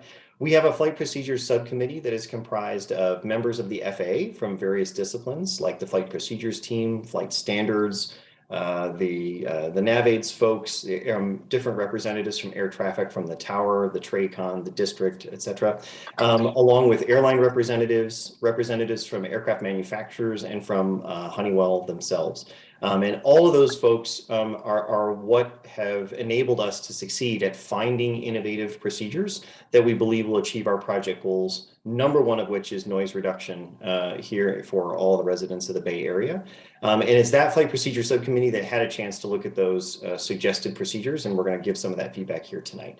The second thing we covered during the technical working group was information on how our project team at the airport plans to implement what we call the Group 2A procedures. Those are the new procedures that we're going to be turning into community flight procedure packages. We're going to be discussing those in March, and we're going to be gathering feedback from this group and other people who live in the Bay Area to find out which are the best ideas that can get us close to consensus, which we would then request for the FAA to develop and take forward. So we talked a bit about what that process looks like, and we also talked a bit about what the future looks like for our innovative Group 1 set of procedures, which are set to be published this year on the 30th of November, 2023. And what happens if we find great procedures that are performing and achieving all of our project goals. Again, high amongst them is noise reduction. And what can we do to increase utilization of those? So we did cover some of that in our technical working group. We're not going to get into huge detail here tonight, but we can certainly take questions about it later. And then the last thing we covered in our TWG meeting with all of you in January was what are our next steps, and we'll touch on that briefly here tonight. So this slide that I've got up here with a lot of green, white, and yellow represents the 10 suggested GLS procedure concepts that came from the roundtable to our flight procedures subcommittee for review. And this is kind of like the condensed version, I would suppose, of how our flight procedures subcommittee kind of interpreted the suggestions. So that's what we call like the description column there. And then the next column we have here, which is the GBAS project team feedback. One of the first things we were trying to do with our subcommittee was identify, is this suggested procedure something that we can go after right now? Meaning that we can consider it as like a Group 2A procedure, which we can then get feedback on, we can do noise calculations on, and we can put that back out to members of the public to review this year and start having the FAA work on that perhaps at the end of the year. So that would be a 2A procedure. And that means that anything you see in green on this particular screen is a concept that we plan to bring back to you next month in the form of a community flight procedure package. And we're very excited that there are there were 10 great ideas, 3 of which we can carry forward right away and look into implementing, in the Group 2A process. The ones that are with a white background, again, great ideas, but had some either technical challenges or air traffic challenges, be it staffing or automation. That means that we can't pursue them in the timeline that would put them into Group 2A, which means that there are other things that are blocking their implementation that we can definitely come back and take a look at as a part of our strategic plan for a Group 2B or a 3 procedure, but we just can't do them this year because if we made the request for those procedures at the end of this year, they would immediately be rejected by the FAA for reasons beyond the GBAS project. So we just have to kind of wait a little bit and hope that automation and technology catches up and then we can go after those again. So we don't throw them away. We just hold on to them and wait for the next round of review with the public. You'll also notice there are 3 suggested procedures on here in yellow. Those 3 procedures down here is number 4, 5, and 6. Again, great ideas. 2 of them are at the moment beyond the scope of the GBAS project. And the GBAS project for us right now, even with this next group, is very focused on approach procedures, which is how the aircraft basically transitions from the high altitude airspace, but actually getting to the runway itself. There's a lot of discussion here at the roundtable and technical working group about arrival procedures, which is how you get to cruising altitude down to the start of an approach. Arrival procedures are generally beyond the scope of the GBAS project, and some of the suggestions that number 4 and 5 in particular really focus more on those arrivals, and so they're a little bit beyond the scope of what we can do in the GBAS project working with the FAA. And the 6th one, which is another great suggestion, there's a bit of an issue that the FAA is working on right now to analyze some potential hazards associated with that concept. That has to do with simultaneous approach operations. And there's some hazards that have been long mitigated here at San Francisco through great skill and training and airline collaboration with the FAA and the air traffic controllers here. But at some other airports in the NAS, they're having some challenges that were similar to the concept, and we need the FAA to work through those before we can take them into the GBAS project this year for evaluation. So this is kind of what this table looks like, and just to kind of give a bit more insight on that, so of the 10 procedures, there are 3 that we plan to take forward to the CFPP process, and I've got a slide that we'll talk about what those 3 look like.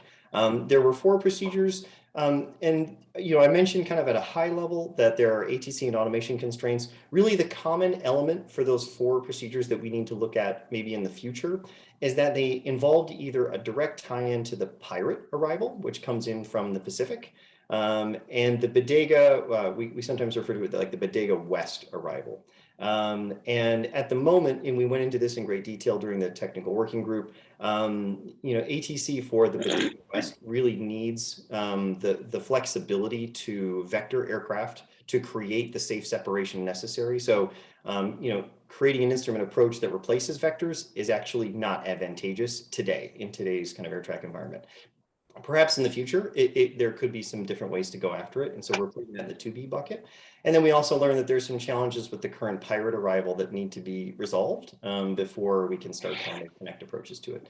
So the one last thing that I did want to mention is, again, we're so excited to have fantastic participation with our GBAS flight procedure subcommittee from our FAA stakeholders in particular. And there were some suggestions that these 2A concepts, the 3 that were suggested that we're going to take forward into CFPPs, that if these look promising through the review period here with the roundtable and with members of the public, and if they proceed to implementation in the future, that we could, as a collective roundtable and airport, look at working with the FAA to potentially change the NCT letter of authorization to make essentially a new nighttime kind of approach flow to take advantage of these new procedures. That's in the future, but it's something that could be used for increasing our utilization of these great concepts. So page 5, just to show the 3 that are being taken forward. So on the top left is we're giving them kind of funny names.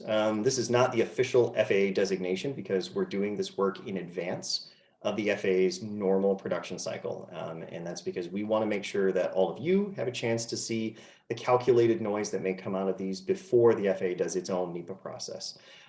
So we gave them funny names to make that designation. All of these 3 suggestions are to runway 28 right. All of the procedures involve utilizing as much of the overwater operation as possible. So making sure that that approach takes place, away from residential areas whenever possible. If we're going over residential areas, we're looking at ways to increase the altitudes by staying higher where possible over the residential areas, and then making the descent over the water itself. So on the top left, the concept that's going to be taken forward is kind of a revision on the down the bay approach.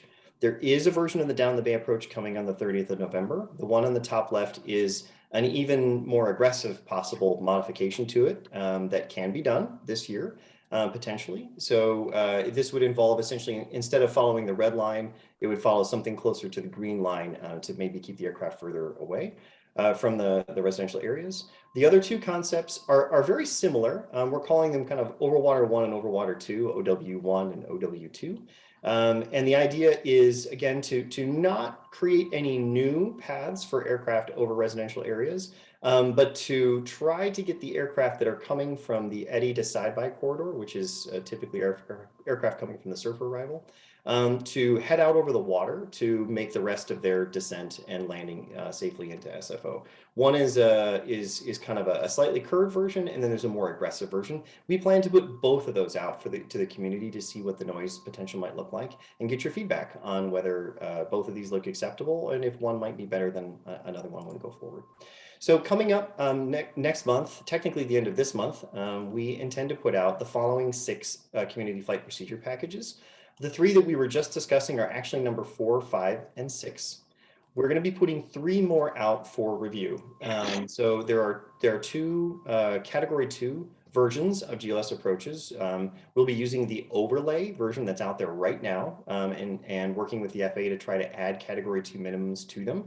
That's part of our long-term project goals as well. So 1 approach to 28 right and 1 approach to 19 left. We'll also be looking at a new approach to 19 left called that we're calling the side-by, which will essentially have more to do with residents in the East Bay. And we're working directly with the Oakland Noise Forum and the Oakland Noise Office folks like Matt Davis and Jesse Richardson to try to get feedback from that side of the Bay about what that might look like.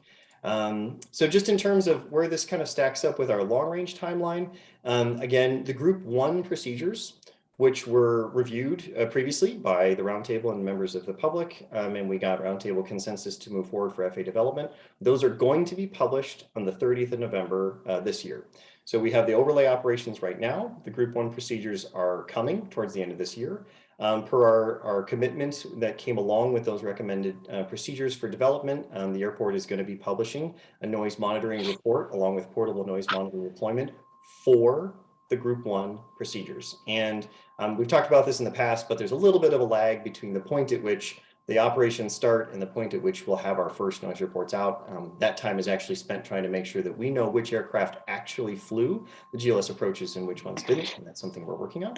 But the Group 2A review is something that we would like to start essentially at that March meeting when we have a chance to work with the technical working group and continue that through the 4th quarter of this year. And then our goal would be at the end of this year to get that feedback and hopefully get a vote from the Roundtable on consensus for which procedures might move forward to development.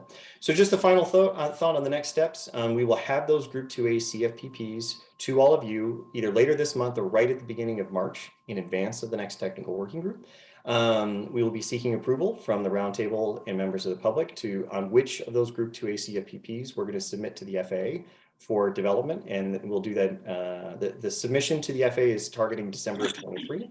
And so we want to make sure that we get your feedback once those procedures go up between March and November, and we will take as much and any kind of feedback as we can. The primary way to do it, as you see here, is the sfo.gbus@flysfo.com email address. We always welcome comments and feedback here at the Roundtable or via the technical working group. Chair Hindi, that's all I had for tonight, and I'm happy to take questions. You had a lot, and a lot. By a lot, I mean a lot of excellent information and very informative. I appreciate you again being here, and thank you and to your GBAS team for your diligent work and your commitment to this program. And for the new members, just in case, for those of you who just joined us tonight, the GBAS program is an initiative by SFO. And really their focus is on reducing noise. And if a procedure that we come to find out that it does not, or it creates more noise, SFO has committed to us that they will, scrap that. And so that is something that really innovative in a sense by SFO doing so and investing money and resources to help us with the noise reduction in our communities. So thank you again. And let me just add to what Paul has mentioned, because if you in Paul's report you saw that there are the yellow procedure that will not be moving forward at this point, but those, I just want you to let you know that the GBAS team will continue to process the 7 roundtable suggestions, but we will not be forgetting about the 3 roundtable concepts, which are the yellow highlighted there, that are not appropriate for GBAS team or not appropriate at this time. At the January technical working group meeting, we directed the roundtable staff to research and consult with our technical advisors and others to develop possible options for advancing those 3 yellow concepts. We expect to have an initial staff report on options at the March technical working group meeting. If I'm not mistaken, Kathleen, that's accurate? Yes, sir. We at least an initial report for you. Yes. Wonderful. Thank you. So those 3 yellows we continue to work on, but those will not be part of GBAS at this time. I see Mr. Ganong has his hand up. Yes, sir. You asked about the website, so I wanted to grab this real quick and share it with everybody, but it's the noise.flysfo.com, and we'll share that right here. So wonderful. Noise.flysfo.com. So my apology for not having that. No slide. problem. No. Thank you for bringing that, really. And so if anyone would like to know the noise insulation, they qualify, and this is where you would need to go and check for eligibility. And you got a lot more information, I'm sure, also in there. So Yes, thank you, Mr. Ganong, for doing so. No problem. And now I'm gonna go ahead and open it to members if they have any questions on what we have just seen on the presentation. Let me see. I see Member O'Connell. I don't know. I see your hand, but I don't see it on the list. I don't know why, but you go ahead. Yes, thank you, Chairman. So I just wanted to ask on the GBAS, when we were in our subcommittee a couple weeks ago, they said there were 3 goals for GBAS, and that was, I'm remembering, if I'm remembering correctly, it was air traffic efficiency, to reduce passenger delays, and noise reduction. So while Mr. Hanna has stated that noise reduction is, one of their priorities, it's not their only priority with this program. It is to increase the efficiency and reduce passenger delays and basically be able to increase traffic at the airport with this program and reduce noise. Is that correct? Well, maybe I can speak to it. I'm sorry. I was looking through my backup slides to see if I have the original 4, but the 4 primary project goals are basically as follows. So number 1 is noise reduction to the best of the GBAS's ability, which again is just looking at approach procedures for the next couple of years. The second goal for us is ILS redundancy. So as you're aware, the San Francisco International Airport currently has 3 ILSs. Which are critical both for the safety of aircraft landing on our very closely spaced parallel runways. They're also critical navigation devices when we encounter inclement weather, either fog conditions in the morning or bad weather. And those nav aids do go down from time to time. They're I used to say they were 60-year-old technology, but I have to kind of catch up with the times. They're much older than that. They've proven themselves to be safe and reliable, but the GBAS is intended to basically give us a backup to some of those and provide us with a couple of new opportunities to get Category 1 instrument approaches on runways that have never been able to have an ILS before, which is what's happening on the 10 left and 10 right end. And even though those runways are very infrequently used, we're coming up on the 30th of November, we're going to have Category 1 approaches to give pilots a safe opportunity when they find themselves in that very rare situation to land. So there's some neat chances there. The other 2 are enhancing efficiency, which in our project definition for efficiency is about fuel reduction and track mile reduction primarily. So they're as an example, the down the bay approach, which is a vectors approach today, is actually a very efficient track for aircraft that are coming from the north to arrive and land at San Francisco. So that one is kind of nice because it achieves several of our goals. And then our fourth goal is to reduce delays. And so in the delay reduction category, you know, it's the idea of making sure that the GLS is there and that we've got some good approach examples that, for instance, approaches to the 19s or approaches to the 10s. Those are great examples of delay reductions where we have an approach opportunity for the aircraft to take it.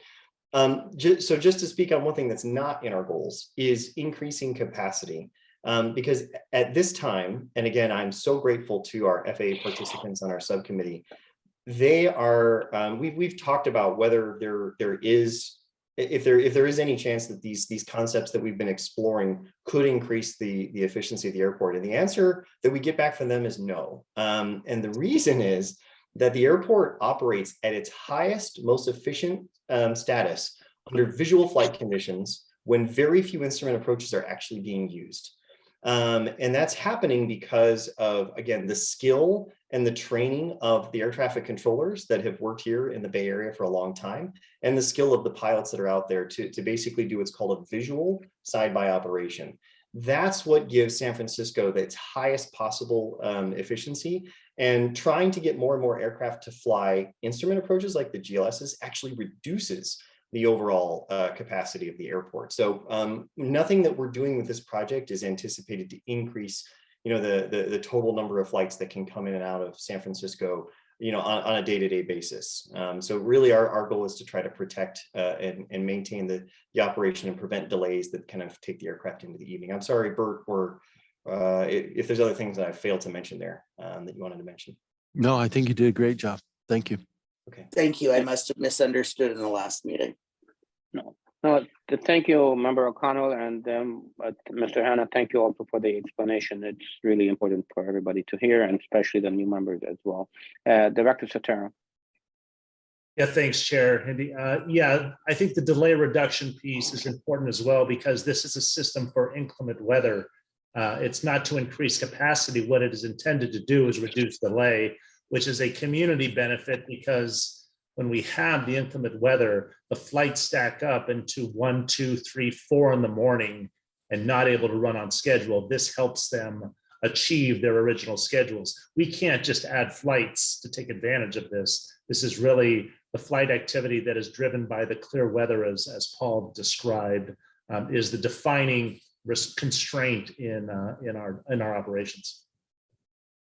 Yeah, no, I appreciate that. And let me add to that, Director Sotero, that, you know, our focus lately has been on how do we reduce night noise and eliminate night noise to the extent possible.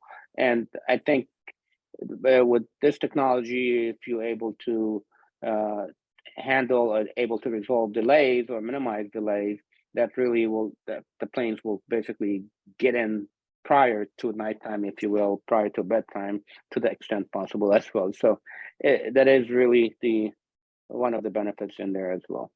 Thank you so much for that explanation, Member Schneider.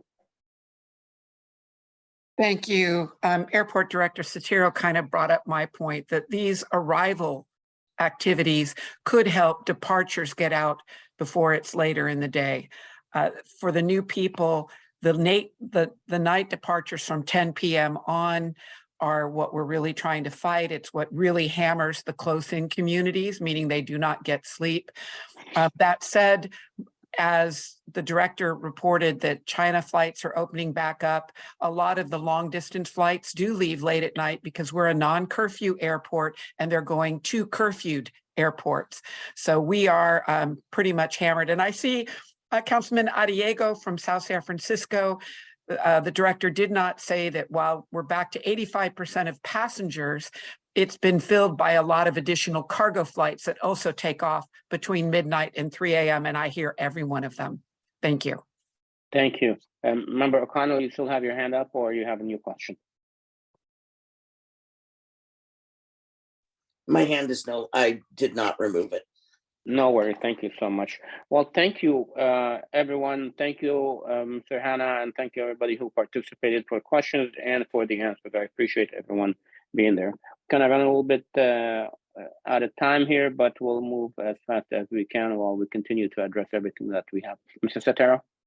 Yeah, just to be clear, the number of 70% includes all commercial flights except the GA. So it does include the cargo flights as well.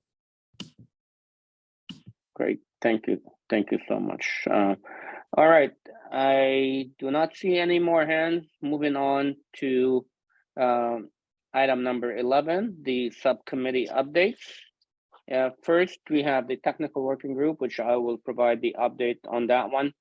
In addition, obviously, the bulk of our meeting at last meeting was the GBAS, and you received, although it was brief, but I think it was pretty comprehensive and covered everything on the GBAS from Mr. Hannah.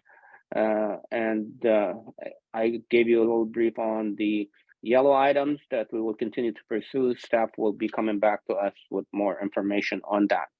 Another item that we discussed at the technical working group was the voluntary flight program, which includes takeoff and departing flights procedure, as well as arrival, approach, and landing procedures. The purposes of the voluntary fly quiet program are to encourage aircraft operators to fly quieter airplanes, to use quieter techniques, and to comply with procedures specific to a particular airport as it relates to takeoff, landing, and ground operation. The roundtable in this voluntary fly quiet program is 1, to concur with the program, 2, support and recognize airplane operators, 3, monitor components of the voluntary fly quiet program and to assure it meets the needs and request potential changes or updates to the program. We will return to the fly quiet program in future technical working group meetings.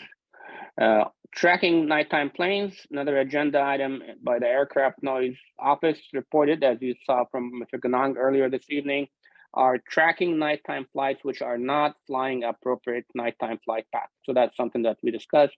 And thank you, Mr. Ganong, for providing that report on that item. That's what I have. Member O'Connell, you attended that meeting. Is there anything that you would like to cover that I did not, or would you like to add anything else? No, I think you got it covered. Thank you, Member O'Connell, and I believe Member Taylor was there as well, and the Vice Chair. If anybody has anything else to say about technical working group, please raise your hand. If not, that's all that I got. Moving on, ask member if you have any questions of my report on the technical working group or comments. Okay, I don't see any hands up. Thank you very much. Moving on to the ground-based noise, Member Schneider. Thank you, Chair. Please proceed with your update as fast as you can. For the new members, ground-based noise is technically low-frequency noise. It can come from flights or airplanes as they sit at the gate, as they taxi, and as they roll up to take off. You will also feel or hear that same noise if you're at Tan Fran, for example, in San Bruno. But cities that have that noise once the airplane is in flight are covered in the insulation program. Those of us who are behind the runways who get the same experience are not considered, and that type of noise is not currently calculated in the FAA noise contours, the all-important 65 decibel contour. I've already mentioned a couple of other items, but basically we did a study back in 2020, COVID hit. One of the outcomes of the study, although the airport disagrees with some of it, is that low frequency noise also dissipates. They use the word attenuate, as it takes longer to attenuate, and it may actually grow and get stronger as that noise moves up our hillside. So for the cities of Millbrae, Hillsborough, and Burlingame, the noise can be as high in Hillsborough up by 280 as it can be where one of Millbrae's monitor is, which is at the end of one of the runways. So one of our requests is to the Ad-Hoc air monitoring system is to now use some of the portable monitors to test where this sound might be happening and see if what was modeled in the study in 2020 is actual with verified data on that. The other kind of new information is Bel Air School in San Bruno has asked for assistance. They're outside of the 65 decibel. There'll be more information as our new San Bruno member comes up to speed.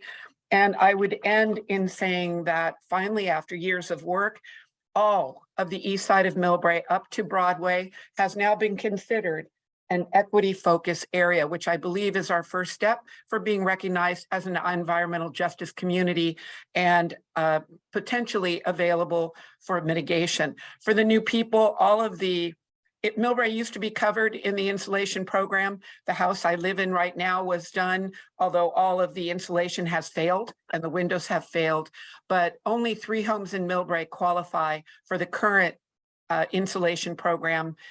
And so it's very frustrating for us. It's frustrating for the people of Burlingame. And I'm not sure about Hillsborough. I'll let Al speak on that. But for those of us who are the close-in communities, the insulation program is a love-hate thing. Thank you. Okay, thank you for your report. Do any member have any questions on the report from? Oh, I'm sorry, Chair, one more thing. Schneider? I have reached out to Bert. There is a new kind of noise coming from the airport. It lasts sometimes 10, 20, or 30 minutes. It's a constant. We're trying to track where that noise is coming from. It is not Caltrain. It is not BART. It is not 101. Okay, thank you. All right, any members have any questions? Seeing none, thank you, Member Schneider, for your report. Moving on to the Legislative Subcommittee with Vice Chair Royce. Thank you, Mr. Chairman. Well, my report will be brief. We have not met since our last roundtable meeting, so there's nothing formal to report. We do have a meeting scheduled for Thursday, February 23rd at noon. It will be on Zoom, and I again will send the logistics and the agenda to the new members, and we'll post it. And again, would remind all members of this committee are welcome to attend and participate if you so like. The primary topic for that meeting will be the topic we've talked about at the last meeting, and that is any comments and recommendations for comments that should be sent by this roundtable with respect to the FAA reauthorization bill. In addition, if time permits, we will, if possible, we'll try to discuss some of the legislation which we think might be introduced or we'd want to urge to be reintroduced, like the bills that have previously been submitted by the Congresswoman, by Jackie. I would note just in passing that our technical consultant did attend a aviation conference fairly recently and did share with us that there was a lot of concern over the timing of the FAA reauthorization. It is some concern that will not be done in 2023, might take into 2024 or later. And clearly what's holding it up is the debt ceiling bill that it will have to be done before I think they'll move on to this. So there is some concern over that would impact the FAA and thus impact us. Although clearly the FAA, I think, would continue to exist through continuing resolutions. I doubt anything more dramatic than that, but that is some concern. Right now, the various members of the committee, the House Committee and the Senate Committee on Aviation, are being put together with the change in leaderships and with the new appointments. We do not yet know who those members will be. We're not even clear on the chairmanship, particularly with respect to the House and subcommittees in the Senate, but we are trying to figure out who they might be so we can direct some efforts towards them as well. But other than that, Mr. Chairman, there's nothing really more to report. I would urge any member of this committee that has some comments and members of the public that have some comments they think should go into that letter to let us know, attend that legislative committee and share those thoughts with us. So with that, Mr. Chairman, that's my report. Thank you for your report, Chair Royce. We appreciate it. And that's all Mr. Royce has. Anybody has any questions or comments on Mr. Royce's report? Okay, I don't see any. Thank you again for all the subcommittees and for all the hard work that you do. We appreciate you. Moving on to next, it would be public comments on the presentation, which are items 9 through 11. And I will turn it over to Ms. Montes. Thank you, Chairman. We do have 3 virtual hands raised. So I will first call on Mark Schull, followed by Darlene Yapley. Mr. Schull? Thank you. I'd like to comment on the beyond scope items on GBAS GLS. A number of things that this program has shown because of the flight test done by United and the monitoring. Among the things, I think, some of you were involved in the select committee a long time ago, how often OPD, optimal profile descent, was mentioned. We'd all be millionaires if we had a nickel for every time. But what the studies, the tests and the monitoring showed is that no, they're not optimal. These descents on Surfer have excess flaps, speed brakes, and even early landing gear. And so I would encourage the roundtable to emphasize to the FAA and the FAA to be open to really addressing these fundamental structural issues, because only so much GBAS is going to do if it's built on top of these kinds of serious energy-related problems. The other thing I would mention is related to the simultaneous 28 left and right designs. ILS is what, 80 years old, 90 years old now?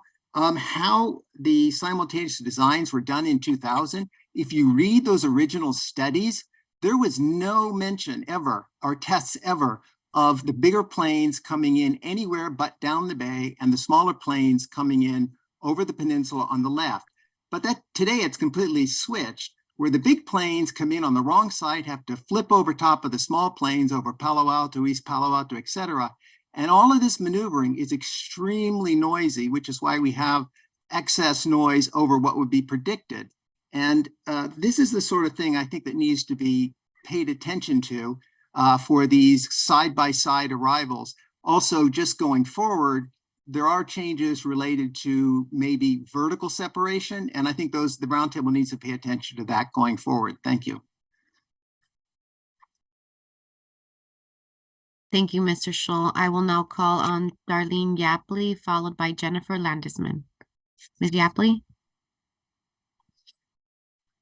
SFO responded to my question, and unfortunately, this means SFO is not complying with the April 6th roundtable motion that was passed when the roundtable recommended Group 1 innovative approaches to be submitted. The motion required comparing single noise events in addition to average noise events. This is critical and consequential. SFO is not planning to report comparisons of single noise events on the GBAS IAs. Reporting averages is not sufficient to understand if there's a problem or not, if noise has increased or decreased from the GBAS procedure. This year, we have average rainfall. Does that mean we have no problems? No flooding issues, no need for emergency funding. Averages mask the problem.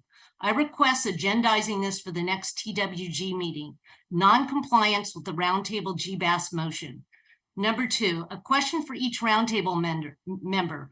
For the GBAS innovative approaches, which ones benefit your community, could benefit your community, or which communities? I would bet most of you do not know the answer. To vote on GBAS recommendations, you should know the answer. Therefore, I request SFO to publish a list of all the GBAS approaches, including overlays, submitted IAs, and new IAs under consideration, and include for each the runway, the expected usage during daytime and nighttime, the communities which may benefit from the GBAS approach and why. This information already exists, but it is not summarized in a one-page for easy understanding by the roundtable members. Number 3, I asked SFO to confirm if the new innovative approach packages will report the peak level noise, not just the SEL numbers. Lastly, regarding the GBAS overlay usage, it wasn't clear. The data was available in November, but you're going to give it in the January report. Please comment. Thank you. Thank you, Ms. Shapley. And I would also like to note that staff did receive a written public comment from public member Jennifer Landesman for item 10B, which was circulated to the membership and posted to the website. And I will now call on Jennifer Landesman, which is the last virtual hand raised. Thank you. Thank you. And I very much agree with both Mark Scholl's and Darlene's comments, with a little exception on how noise is being measured, in which this is my comment.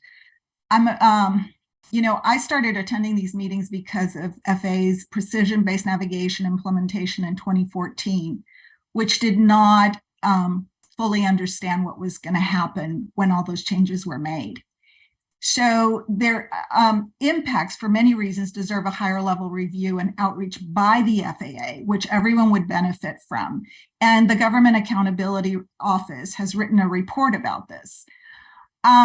So SFO is privileged to have access to the FAA people looking at this project with our federal tax dollars, but SFO's community packets are ultimately not FAA outreach. The SFO standards are less than what the National Environmental Protection Law calls for to consider cumulative impacts. And if one reads the GAO report, a lot is being left on the table by officials simply agreeing with any third-party packet, even if it's the airport, and when it's the FAA's responsibility to carry out PBN outreach, including pre- and post-implementation reviews. I look forward to the answers to the questions that I submitted in writing, but I think it would be good to pause on this project for a little bit until we're all on the same page, we get the type of information, and really fundamentally understand that there are two parallel processes, SFOs, which is not the FAA's, and the responsibility is the FAA's to provide this outreach. And so at least we should be on the same page about what the rules are, because just saying something is going to be wonderful, rosy, and better is very risky. And I hope you will take this, all these comments more seriously. Thank you. Thank you, Ms. Landesman. And with that, Chairman, we have no more hands raised. Thank you. Thank you, Ms. Montes, and thank you for the 3 members of the public who shared their comments with us. Before I move on to the next item, let me welcome, I know Ms. Montes did welcome from San Carlos, Councilwoman Pranita Venkatesh. Thank you for joining us and being with us. Welcome aboard. And Ms. Wentworth, on the technical working group, I just want to make sure you got all the members that I have assigned, including Ms. Haskell from Portola Valley. Yes, I believe that's a total of 7. That makes, yeah, a total of 7. That's Chair Hindi, Ms. Taylor, Ms. Eakin, Mr. Royce, Ms. O'Connell, Ms. Schneider, and Ms. Haskell. It's all 7. Okay, wonderful. Thank you. Thank you. Thank you so much. So,